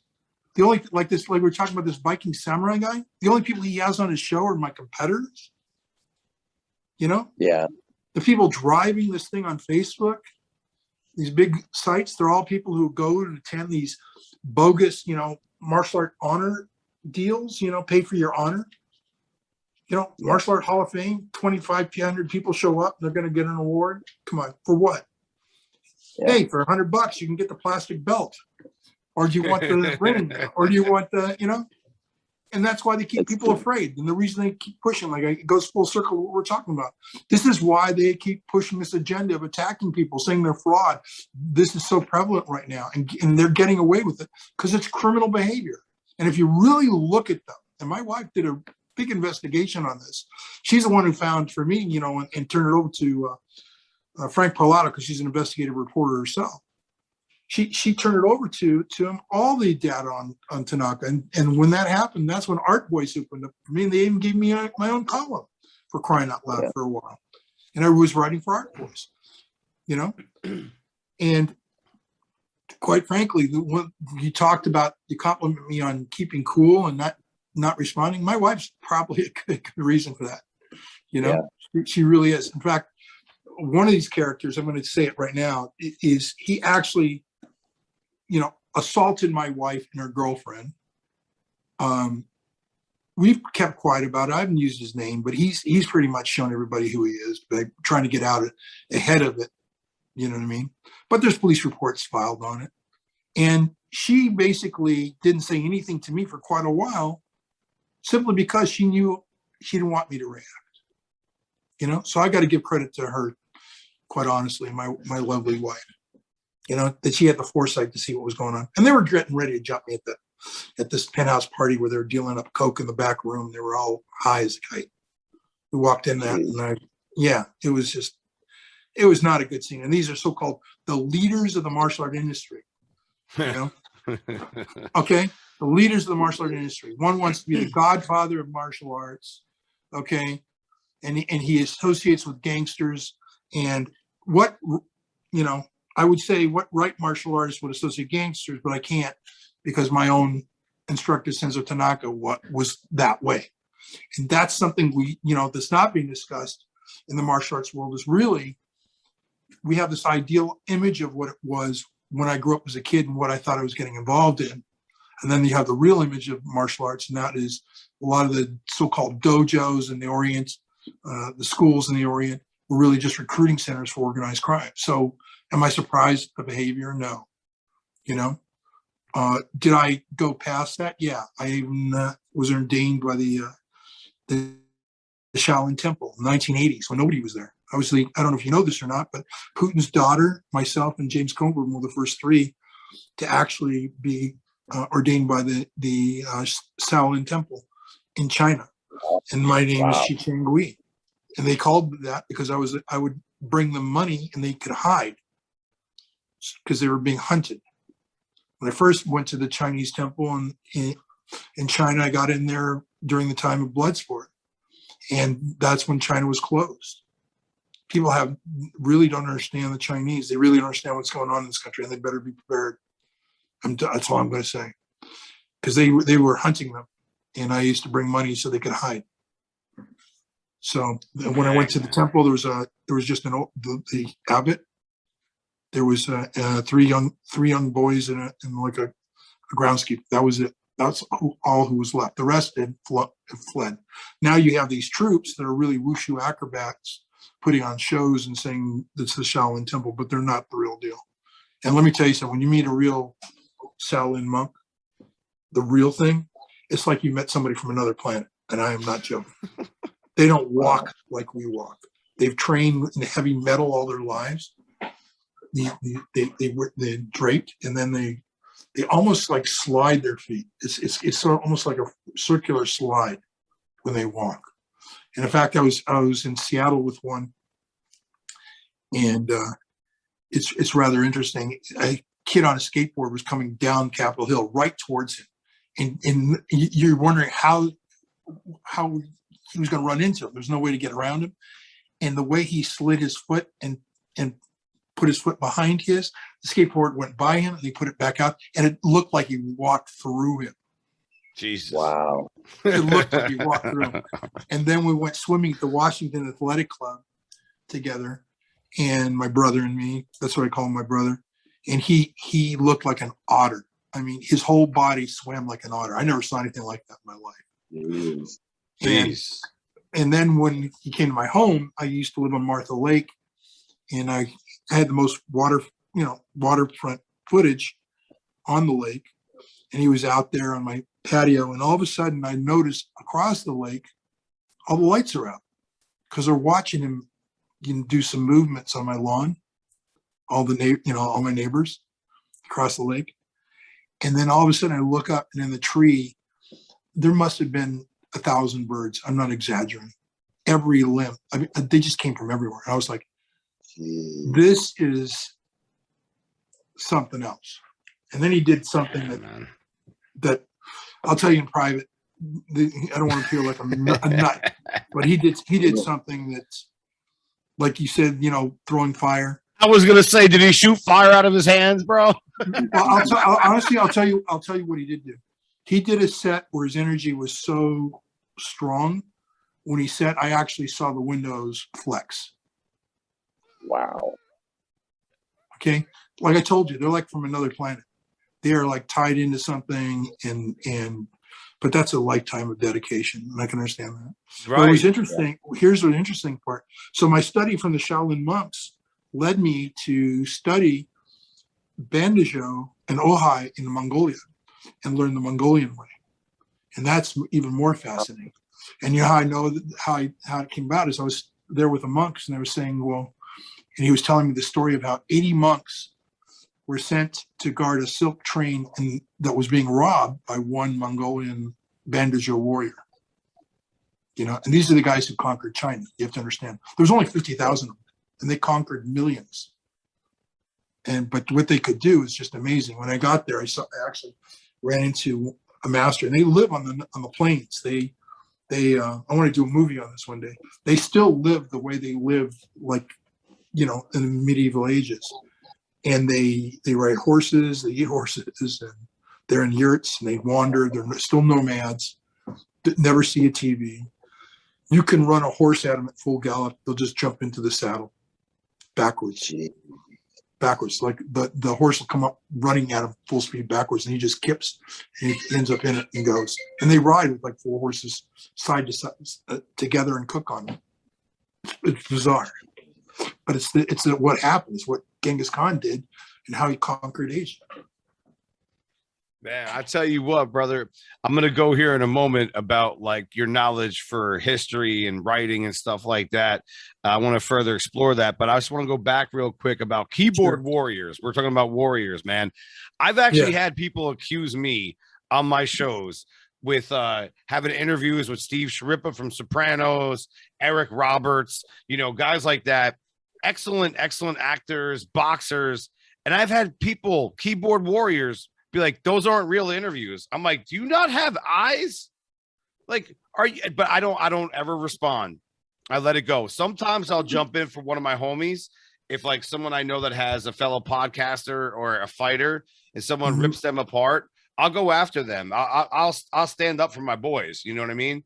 But for me, I just let it go. It's like, do you not have ears and eyes? Like they're referring to me by my name. How is that a fake? Like even this one, people might be like, well, this isn't a real podcast. Well, asshole, then you know what? Let me hear yours and get, just go away. Like I hate haters, man. Like everyone's out there, especially nowadays, like people are bored. They got nothing to do. So they try to, because they don't have any ambition, a lot of people. But you have to understand, a lot of those people, it's not about telling the truth. It's about attracting. They're clickbait artists. They're out there trying to attract people to come to them so they can make money from it.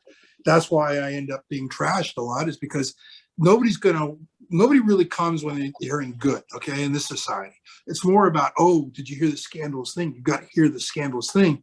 Look what so-and-so said. Oh, he's the writer of Bloodsport. Listen to what he says. I mean, one of the things that really upset me on a personal level is I'll give you an example. And nobody thought to question it. All right, they just accepted it. Someone says I was such a liar that my wives left. Okay, no, I divorced my wives. If you want to be honest, I divorced them not because I didn't love them, and not because we didn't get along, although we did have our troubles. I divorced them because I was sick. I had 2 brain tumors from fighting. I didn't know that in one, my first marriage, we didn't know.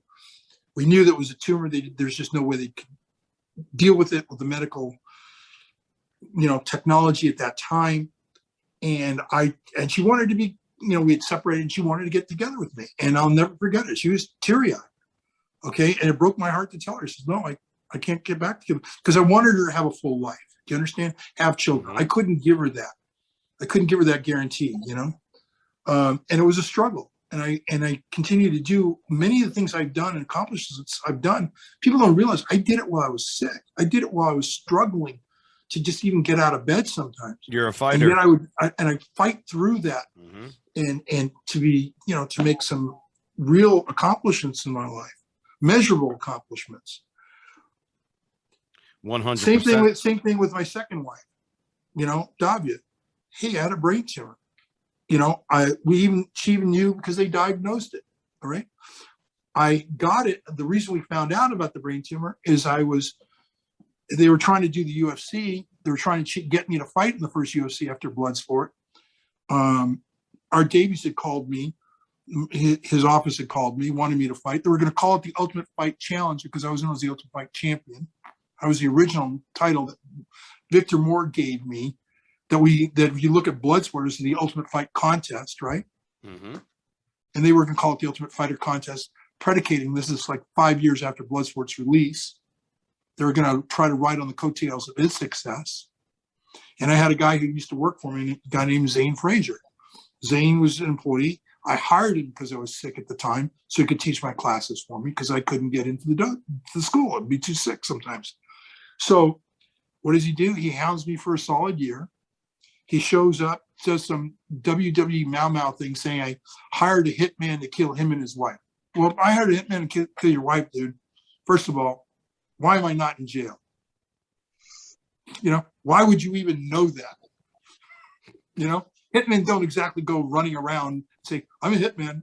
Did you pay him more money? Is that it? You think it was an insane statement. It was so done. I finally got so tired of him. I invited him to fight me in the challenge ring, which is like 40 feet away at the Draken Martial Art Festival where this all took place. He declined. He was embarrassed by everybody because he didn't get what he wanted. He was really trying to bait me like, I'll fight you in the event, right? They were really trying to get me there because my name was a big draw. Would have been a big draw for that first UFC. So they turn around and he comes back 20 minutes later. I informed the security, look, I have this guy. There's a publicity stunt obviously going on here. Either I'm out of here or he's out of here. You know what I mean?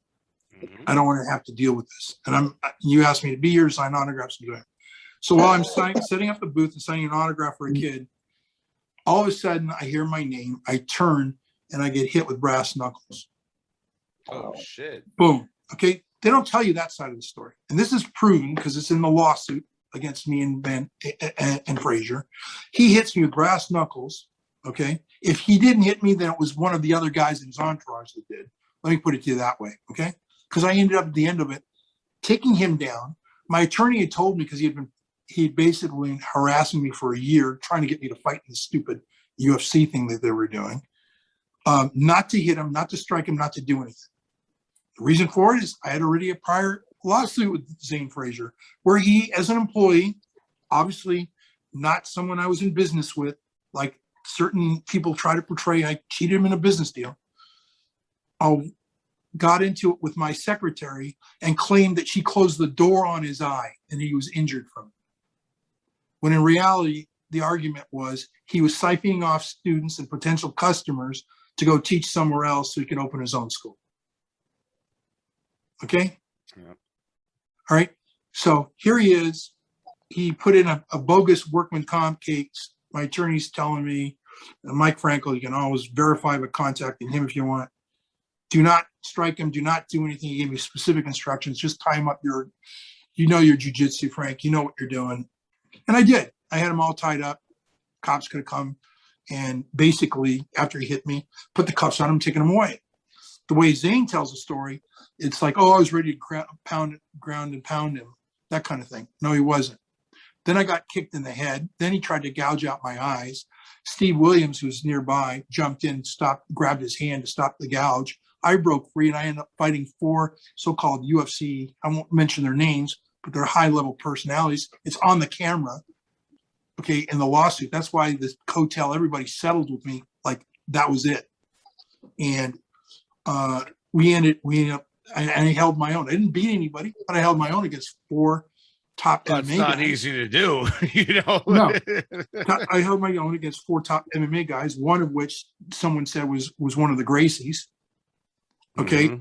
I don't know. I won't say that it is or isn't because the footage is CCTV. You'd have to blow it up and really look at it. Okay, but it came out in the court case.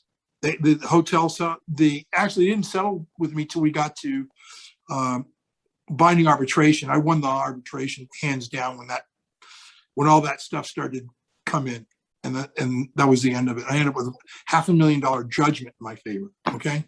Well, congratulations there. Yeah, but Clyde Gentry III, who's one of Gracie's little henchmen, right? And they came out and told a whole different story. Black Belt Magazine came out and said, reported the story, our fight took place in New Orleans. I've never been to New Orleans. All right. Wow. This is the kind of crap that's going on and floating around. So when you say trolls, be very careful, because what you do is you're minimizing the criminality that's really going on here.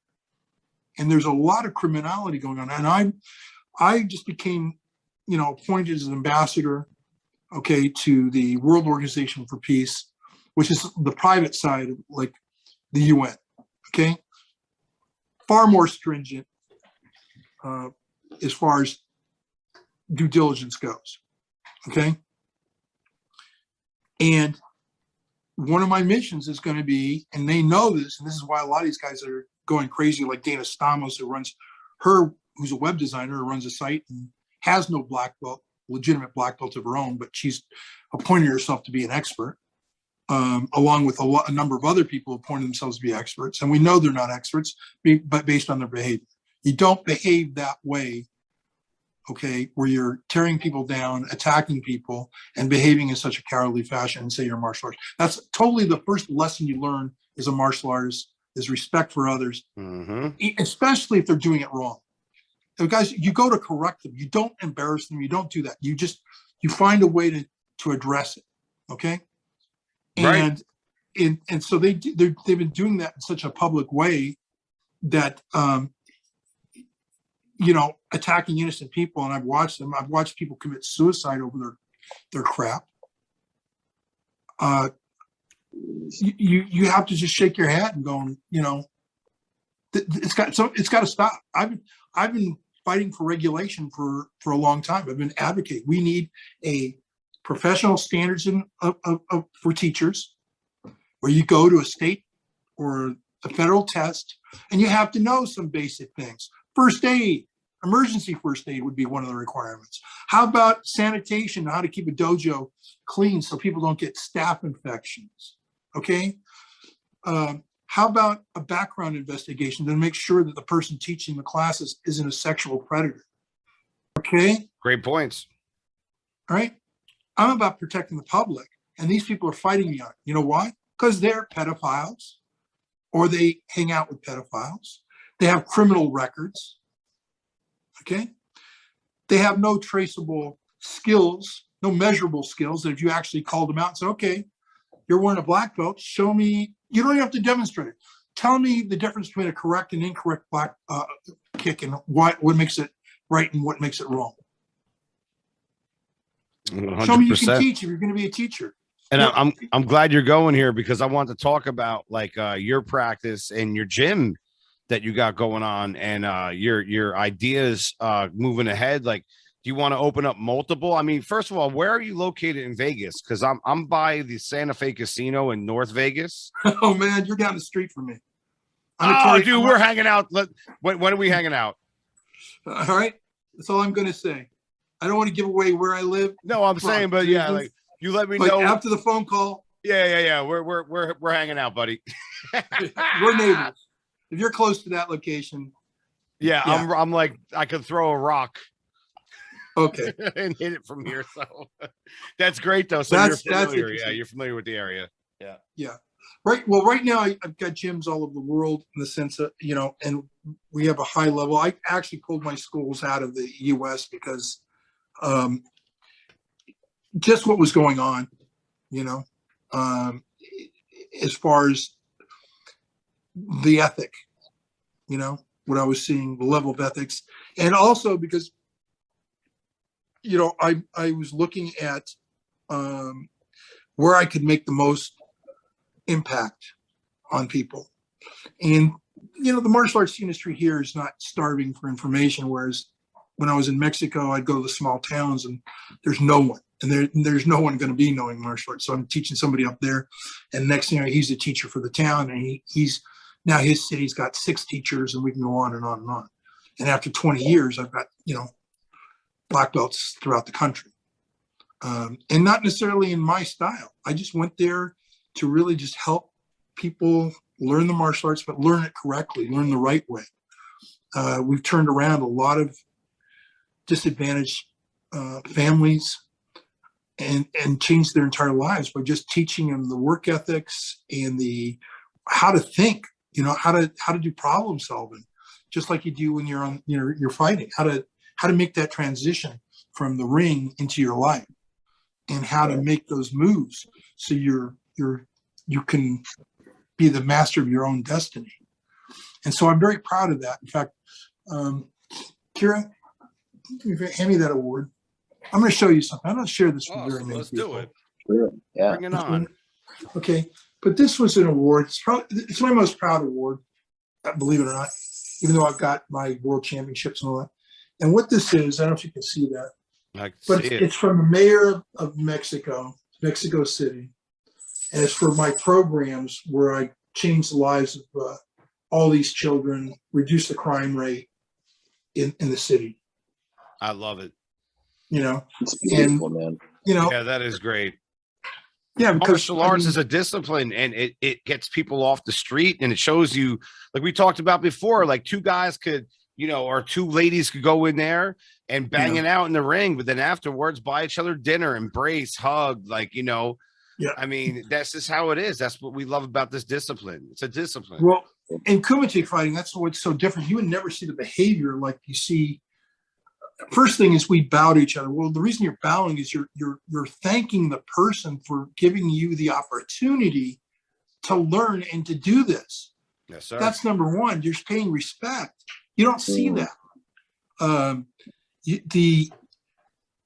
remember, a lot of my money went to pay for the guys I fought, because after the matches, I would go to the hospital with them. I'd pay their bill. Yeah. And, medical bills are expensive, unless you're in different parts of the world. Unfortunately, most of my fights were in Mexico, so it wasn't a strain, but for them, it was a strain. That's the way to do it. You didn't lose many fights, huh? No. I lost some amateur fights. I'm not going to say I never lost a fight in my life. That's not true. And I lose a fight every day with my wife. I tell you, forget it.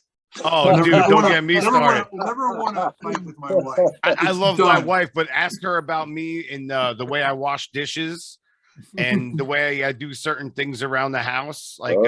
We get along so well. She's my best friend, and tomorrow she's gonna watch boxing and UFC with me and whatnot. But don't get her started on how I handle business around the house. But I do handle my business around the house in another way, not in the kitchen, but in the bedroom. So I'll throw that out there. There you go.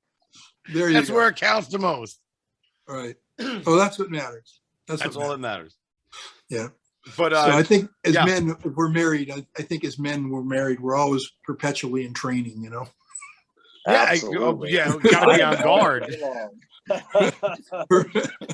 You got to be on guard at all points, because you never know what the hell is going to go on, man. You're just going to be and then sometimes you actually set the wheels in motion, or then they might have a bad day and they're going to set the wheels in motion, and something's up. You're right away. Yeah.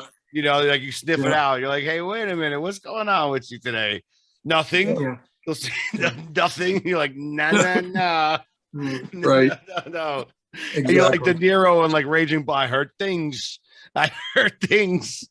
You know what I'm saying?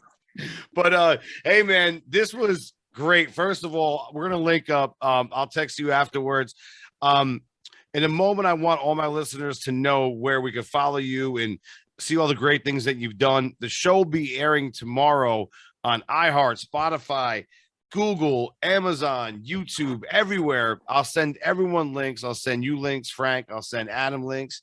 I'll send a lot of people links. And the martial arts universe, Frank, this is a complete honor. I'm glad you were able to come on and tell your story. Absolutely. Well deserved, man. Well, thank you. It's ironic. I'll give you an example. Wikipedia, right? I once went in there just to try to change my date of my birthday. I think I know my birthday, right? And they wouldn't let me do it. And that's the crookedest thing I've ever seen. It's that whole thing. We put up court documents. I hired professional researchers. They had all the data, all the links. They couldn't get the truth up. So like I said, just remember, the martial arts industry, there's a whole criminal element in it, and it's all based on controlling the narrative. And the narrative is to keep people in fear, and that's what keeps them going to these Hall of Fame events. I would really like to see them put an end to some of them, Yes, because they're so outrageous as far as what's going on. And again, a certain level of accountability. I know in certain countries, for example, if you lie about somebody, if you defame a person, it's a criminal offense. It's not a civil offense. It becomes criminal. And I think that needs to be, and that's one of the things I think that needs to be instituted in this country, because people would go back to being more honest and I think more gracious with each other. We need that in society, man. Now more than ever, everyone went through hell. And I always felt this way in terms of like, everyone just taking care of each other. And if someone does right by you, do even better by them type of thing, like that kind of mentality. I'm a Buddhist again. So, but it's like, now more than ever, it's tough times still. Like, they try to act like it's not, but it still is. Like people are still like, having difficulty. So anything you could do to help someone out is very important. And that's why, if you're a real practitioner of martial arts, any kind of combat sport, yes, we can be barbaric. Yes, we seem like aggressive guys. Yes, we train hard. Yes, we go hard. Yes, if we get in the ring, we're going to try to kick someone's ass. But guess what we're going to do afterwards? Like I said before, I'm going to buy you some dinner, or maybe you buy me dinner if you kick my ass. If I beat your ass, I have a rule. I'm going to buy you dinner. But all right, where can we find you, Frank, on social medias and whatnot? Well, Frank W. Dukes on Facebook. Or the real Frank Dukes, that's the best one to go to. The real Frank Dukes. And because there's so many impersonators, by the way. I got 47 impersonators on Facebook, just so you know. Jeez. So go to the real, and it's all caps for real, the real Frank Dukes. You can get in touch with me there. Also, my website is frankdukesbloodsport.com. All one word. So lowercase. Hey, and that's Frank. it. And you'll see a lot. By the way, if you go to that site, I'm especially putting up some things.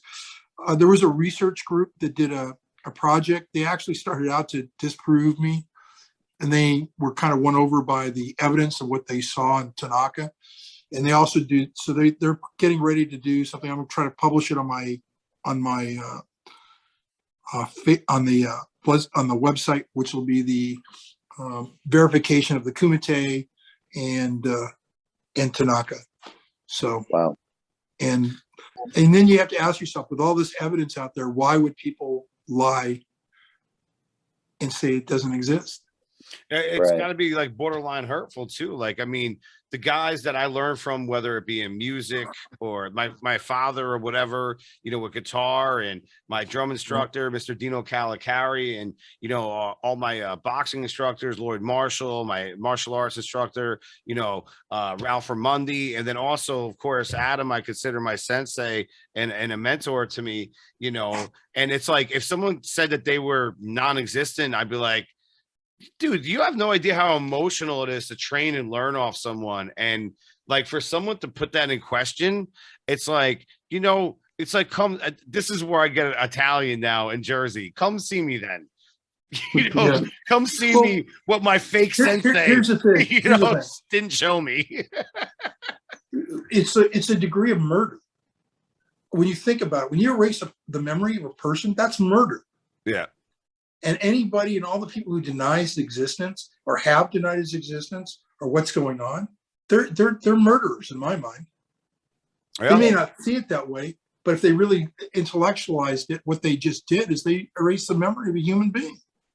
Thank you. That's Frank.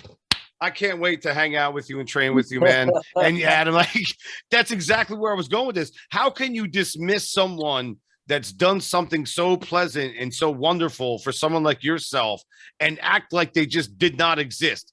At the time, there was no internet. At the time that you were doing things, like, I mean, even for me, I'm 42. Like, I could claim things like, I've amateur fought. People are like, where's your footage? When I fought amateur, I was in my 20s. There wasn't really much I have certain things I can show people, shitty like VHS things that I have to put to my computer. But I mean, we didn't have those things. So, the bottom line is like for anyone to put that in question, especially to like, if you look at someone like Adam, yourself and I, and other people that actually do this stuff, like I said, come see me. We'll show you it's real. One of the ironies is one of the guys who's demanding like photographic footage was actually convicted for destroying my photographic footage. No shit. Much of it. Yeah. People don't talk about the fact that how many people were caught busting into my schools in the 80s and burning my scrolls, stealing an entire safe full of stuff. Let's talk about that. And they're caught in the act. And these are my critics. These are my critics. So why are you giving them credibility? Why are you pumping up criminals? That's what I want to ask. If you're a decent human being, you don't do that. You don't pat them on the back and you don't go along with that kind of behavior. No, you don't do that shit, man. That's what's up. And like I say, if you really want to know who's real and who's not, look at my sources, and I'm going to tell you, look into their backgrounds and see if they have any criminality. And I think you'll see that they do. Look at my background. You'll see I was an adjunct faculty member of the Criminal Justice Institute. Okay. I've got awards of the yin yang for things I've done in law enforcement, things I've done militarily. You come to my home, you'll see what I'm talking about. I don't put it out there. Okay. I really don't. I try to keep it very quiet. That's just who I am. But anybody who's walked in my office, one of the things they do is they can see what they call a court finding. And the court findings, specifically, it's a statement by the court saying, these we know to be absolutely true. Okay? And they're all the things that these people are saying don't exist. That's the ultimate irony of the whole thing. When we do a sequel show, for sure, we'll unpack that. I want to get into your books and all that. Adam, let the listeners know where we can see your amazing kicks. Like Frank was saying, I've witnessed this, and people actually give Adam shit on social media and say that that's not real or he's speeding up tape. I'm like, no, I've been there and I've seen it. Here's my challenge. Here's my challenge. Okay, let him stand in front of Adam and let him execute the kick on him, and then afterwards tell us whether it was real or not. Sure. Right. And I agree with that completely. And I would say, you know what, I'm on Instagram a lot. I'm on Facebook. I do a little bit of TikTok, but I kind of try to stray from there because it's just so distorted and everything. But yeah, man, you can hit me up across all platforms, and feel free to message me or whatever. Sure. People, you got to see these kicks, man. Like, I mean, I've seen them in person, and they've even gotten more severe, and I can't wait to train with Adam again. And if you guys are familiar with the Bob beat up toy, that's Adam's kicking the shit out of this thing. Poor Bob. Is he deflated yet? I broke one of them yesterday. I broke the bolts out of the back when I did a 360 spinning kick. And so I had to I'm going to have to buy a new one. That's all there is to it. Here's the thing. I got to say this. What inspired you to do the 360? You really want to know this? So actually, you're actually responsible for me doing these 360 kicks a lot of the time. I know, no, and I'll say this. I know that one of your favorite kicks is a jump back spinning 360, a hook kick, correct? Yeah. And so when I was a kid, we used to sit around, we'd read black belt magazines and stuff, and I'd always see Frank Dukes in there, and they used to talk about that kick. And well, I started trying to do that kick, I'd say about 5 years ago, and I couldn't get it down. And just something happened one day where I kind of just felt the mechanics of it. I kind of understood the machine. And it just started working, and I started just really trying to hone in the ability to do it, and it's just working. It's just working incredibly. So, yeah, for me, when I fought it, when I used it, I always use it as a finishing technique. The reason I ended up doing it is because it was such a crowd pleaser, Yeah. And and I would do that. Also, what I would always use it as a finishing technique because it's kind of a dirty thing. I had the psychology. I always knew my opponents would try to who had bravado. They would want to throw that 360 kick somewhere early on in the game. And what I would do is just grab that leg and I'd throw him right out of the arena. Right. I would and then I would go with it. And it's and usually a kick like that was it's usually a kick like if I'm going to use it at a tournament level, like I use it when I know that they've kind of almost turned to the side and I have a viewing of kind of the side of their body a little bit because I want my hook to kind of come into the side as they're sitting on the side. And it's a tournament killer. I mean, I don't think a lot of people are really used to that type of kick, especially with the sequences. And if you throw it just right, it's almost, you can't see it coming. No, especially if you do a spinning and you go right into that back kick like you were doing the other day. I saw a video of you sent me. All I can tell you is that's a game changer, because what happens is the eyes avert and they follow the first leg, so they don't ever see the second one coming. And if you and the speed you were throwing it at, there's no beat in between, and that's where people make the mistake. They have there's a pause in between. They go and then they stop and they go, and you're just like ta-da. And that's what you have to do. Yeah. I had actually a really beautiful scene. I'll leave this alone. It's kind of sad. It's some of the footage that never made it into Bloodsport, but we had an aerial duel that I had choreographed with Jean-Claude in the movie. And I had this terrific guy who really knew how to do spin kicks. He's a Taekwondo practitioner. And Jean-Claude, he had his ballet background, so he was so graceful up there. He could really do it. Plus, he has a karate background, and we worked together to get past that kind of Shotokan stiffness, so he appeared more fluid in the film, and for film purposes. And they were just like dancing in the air. The way you saw that they would throw hits to each other.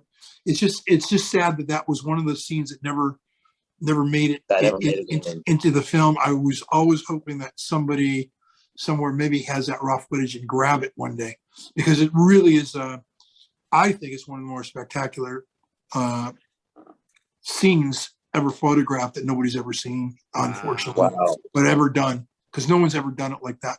And I got to hand it to Jean-Claude. I got to tell you, when he did that, the way he was doing that, I couldn't have asked for a better person to have performed those movements and the sequence of movements. And he was terrific. His ballet background was great because he didn't have to stop and only after 3 moves. He was taught to, keep moving and moving and keep moving from one to the other. His brain was trained that way. And I would recommend to other people, if you really want to learn kicking, especially if you're fighting, take ballet. I know it's the opposite of what you would think, but take it, because it changes the sequence in your head. You're not stopping, and you're learning to do these sequential movements very quickly, one after another. Just like with music, and Adam does that, and I noticed that right away. And this goes back a couple of months when I was training with him, but I noticed there's a rhythm to what he does. Bang, bang. It's like real quick, especially when he does his hands. Like, I listen to it. I'm a drummer, so I listen to it. There's beats and rhythm. I don't even know, Adam, if you realize it, but Adam listens. He's a big music guy like me. And there's a lot of fluidity in music and rhythm. Like when I do combinations in boxing, for sure. Like, when I do a 5-piece, for musicians out there, for the nerd musicians like myself, we have something called the 16th note and a quarter note. 16th note is 1 E and then the quarter note is a 2. So it's like 1 E and a 2. Like and I use that. I apply that to my method of fighting, to have rhythm. But also, the other thing I try to do is not be so predictable, because if you're training, that's one thing. But if you have an opponent in front of you, they could start to read your rhythm. They could start to see exactly what you're doing. Like, if you're just doing like a same constant. Yeah, exactly. If you're doing like 1, 2, 3s and constant and always, so you got to change your trajectory. You got to change your velocities. You got to throw change ups and fastballs and all that kind of stuff. Frank, this was an amazing conversation. And Adam, like, this is awesome. A lot of people are going to love this, and you shared so much, my man. And I am just so thankful to have you on here. As soon as my links post. Thank you. My pleasure, guys. My pleasure. Hey, man, anytime. And I can't wait to hang out with you, my man, and Adam out here. We'll go out, we'll have some fun, and we'll also train. Sounds great, fellas.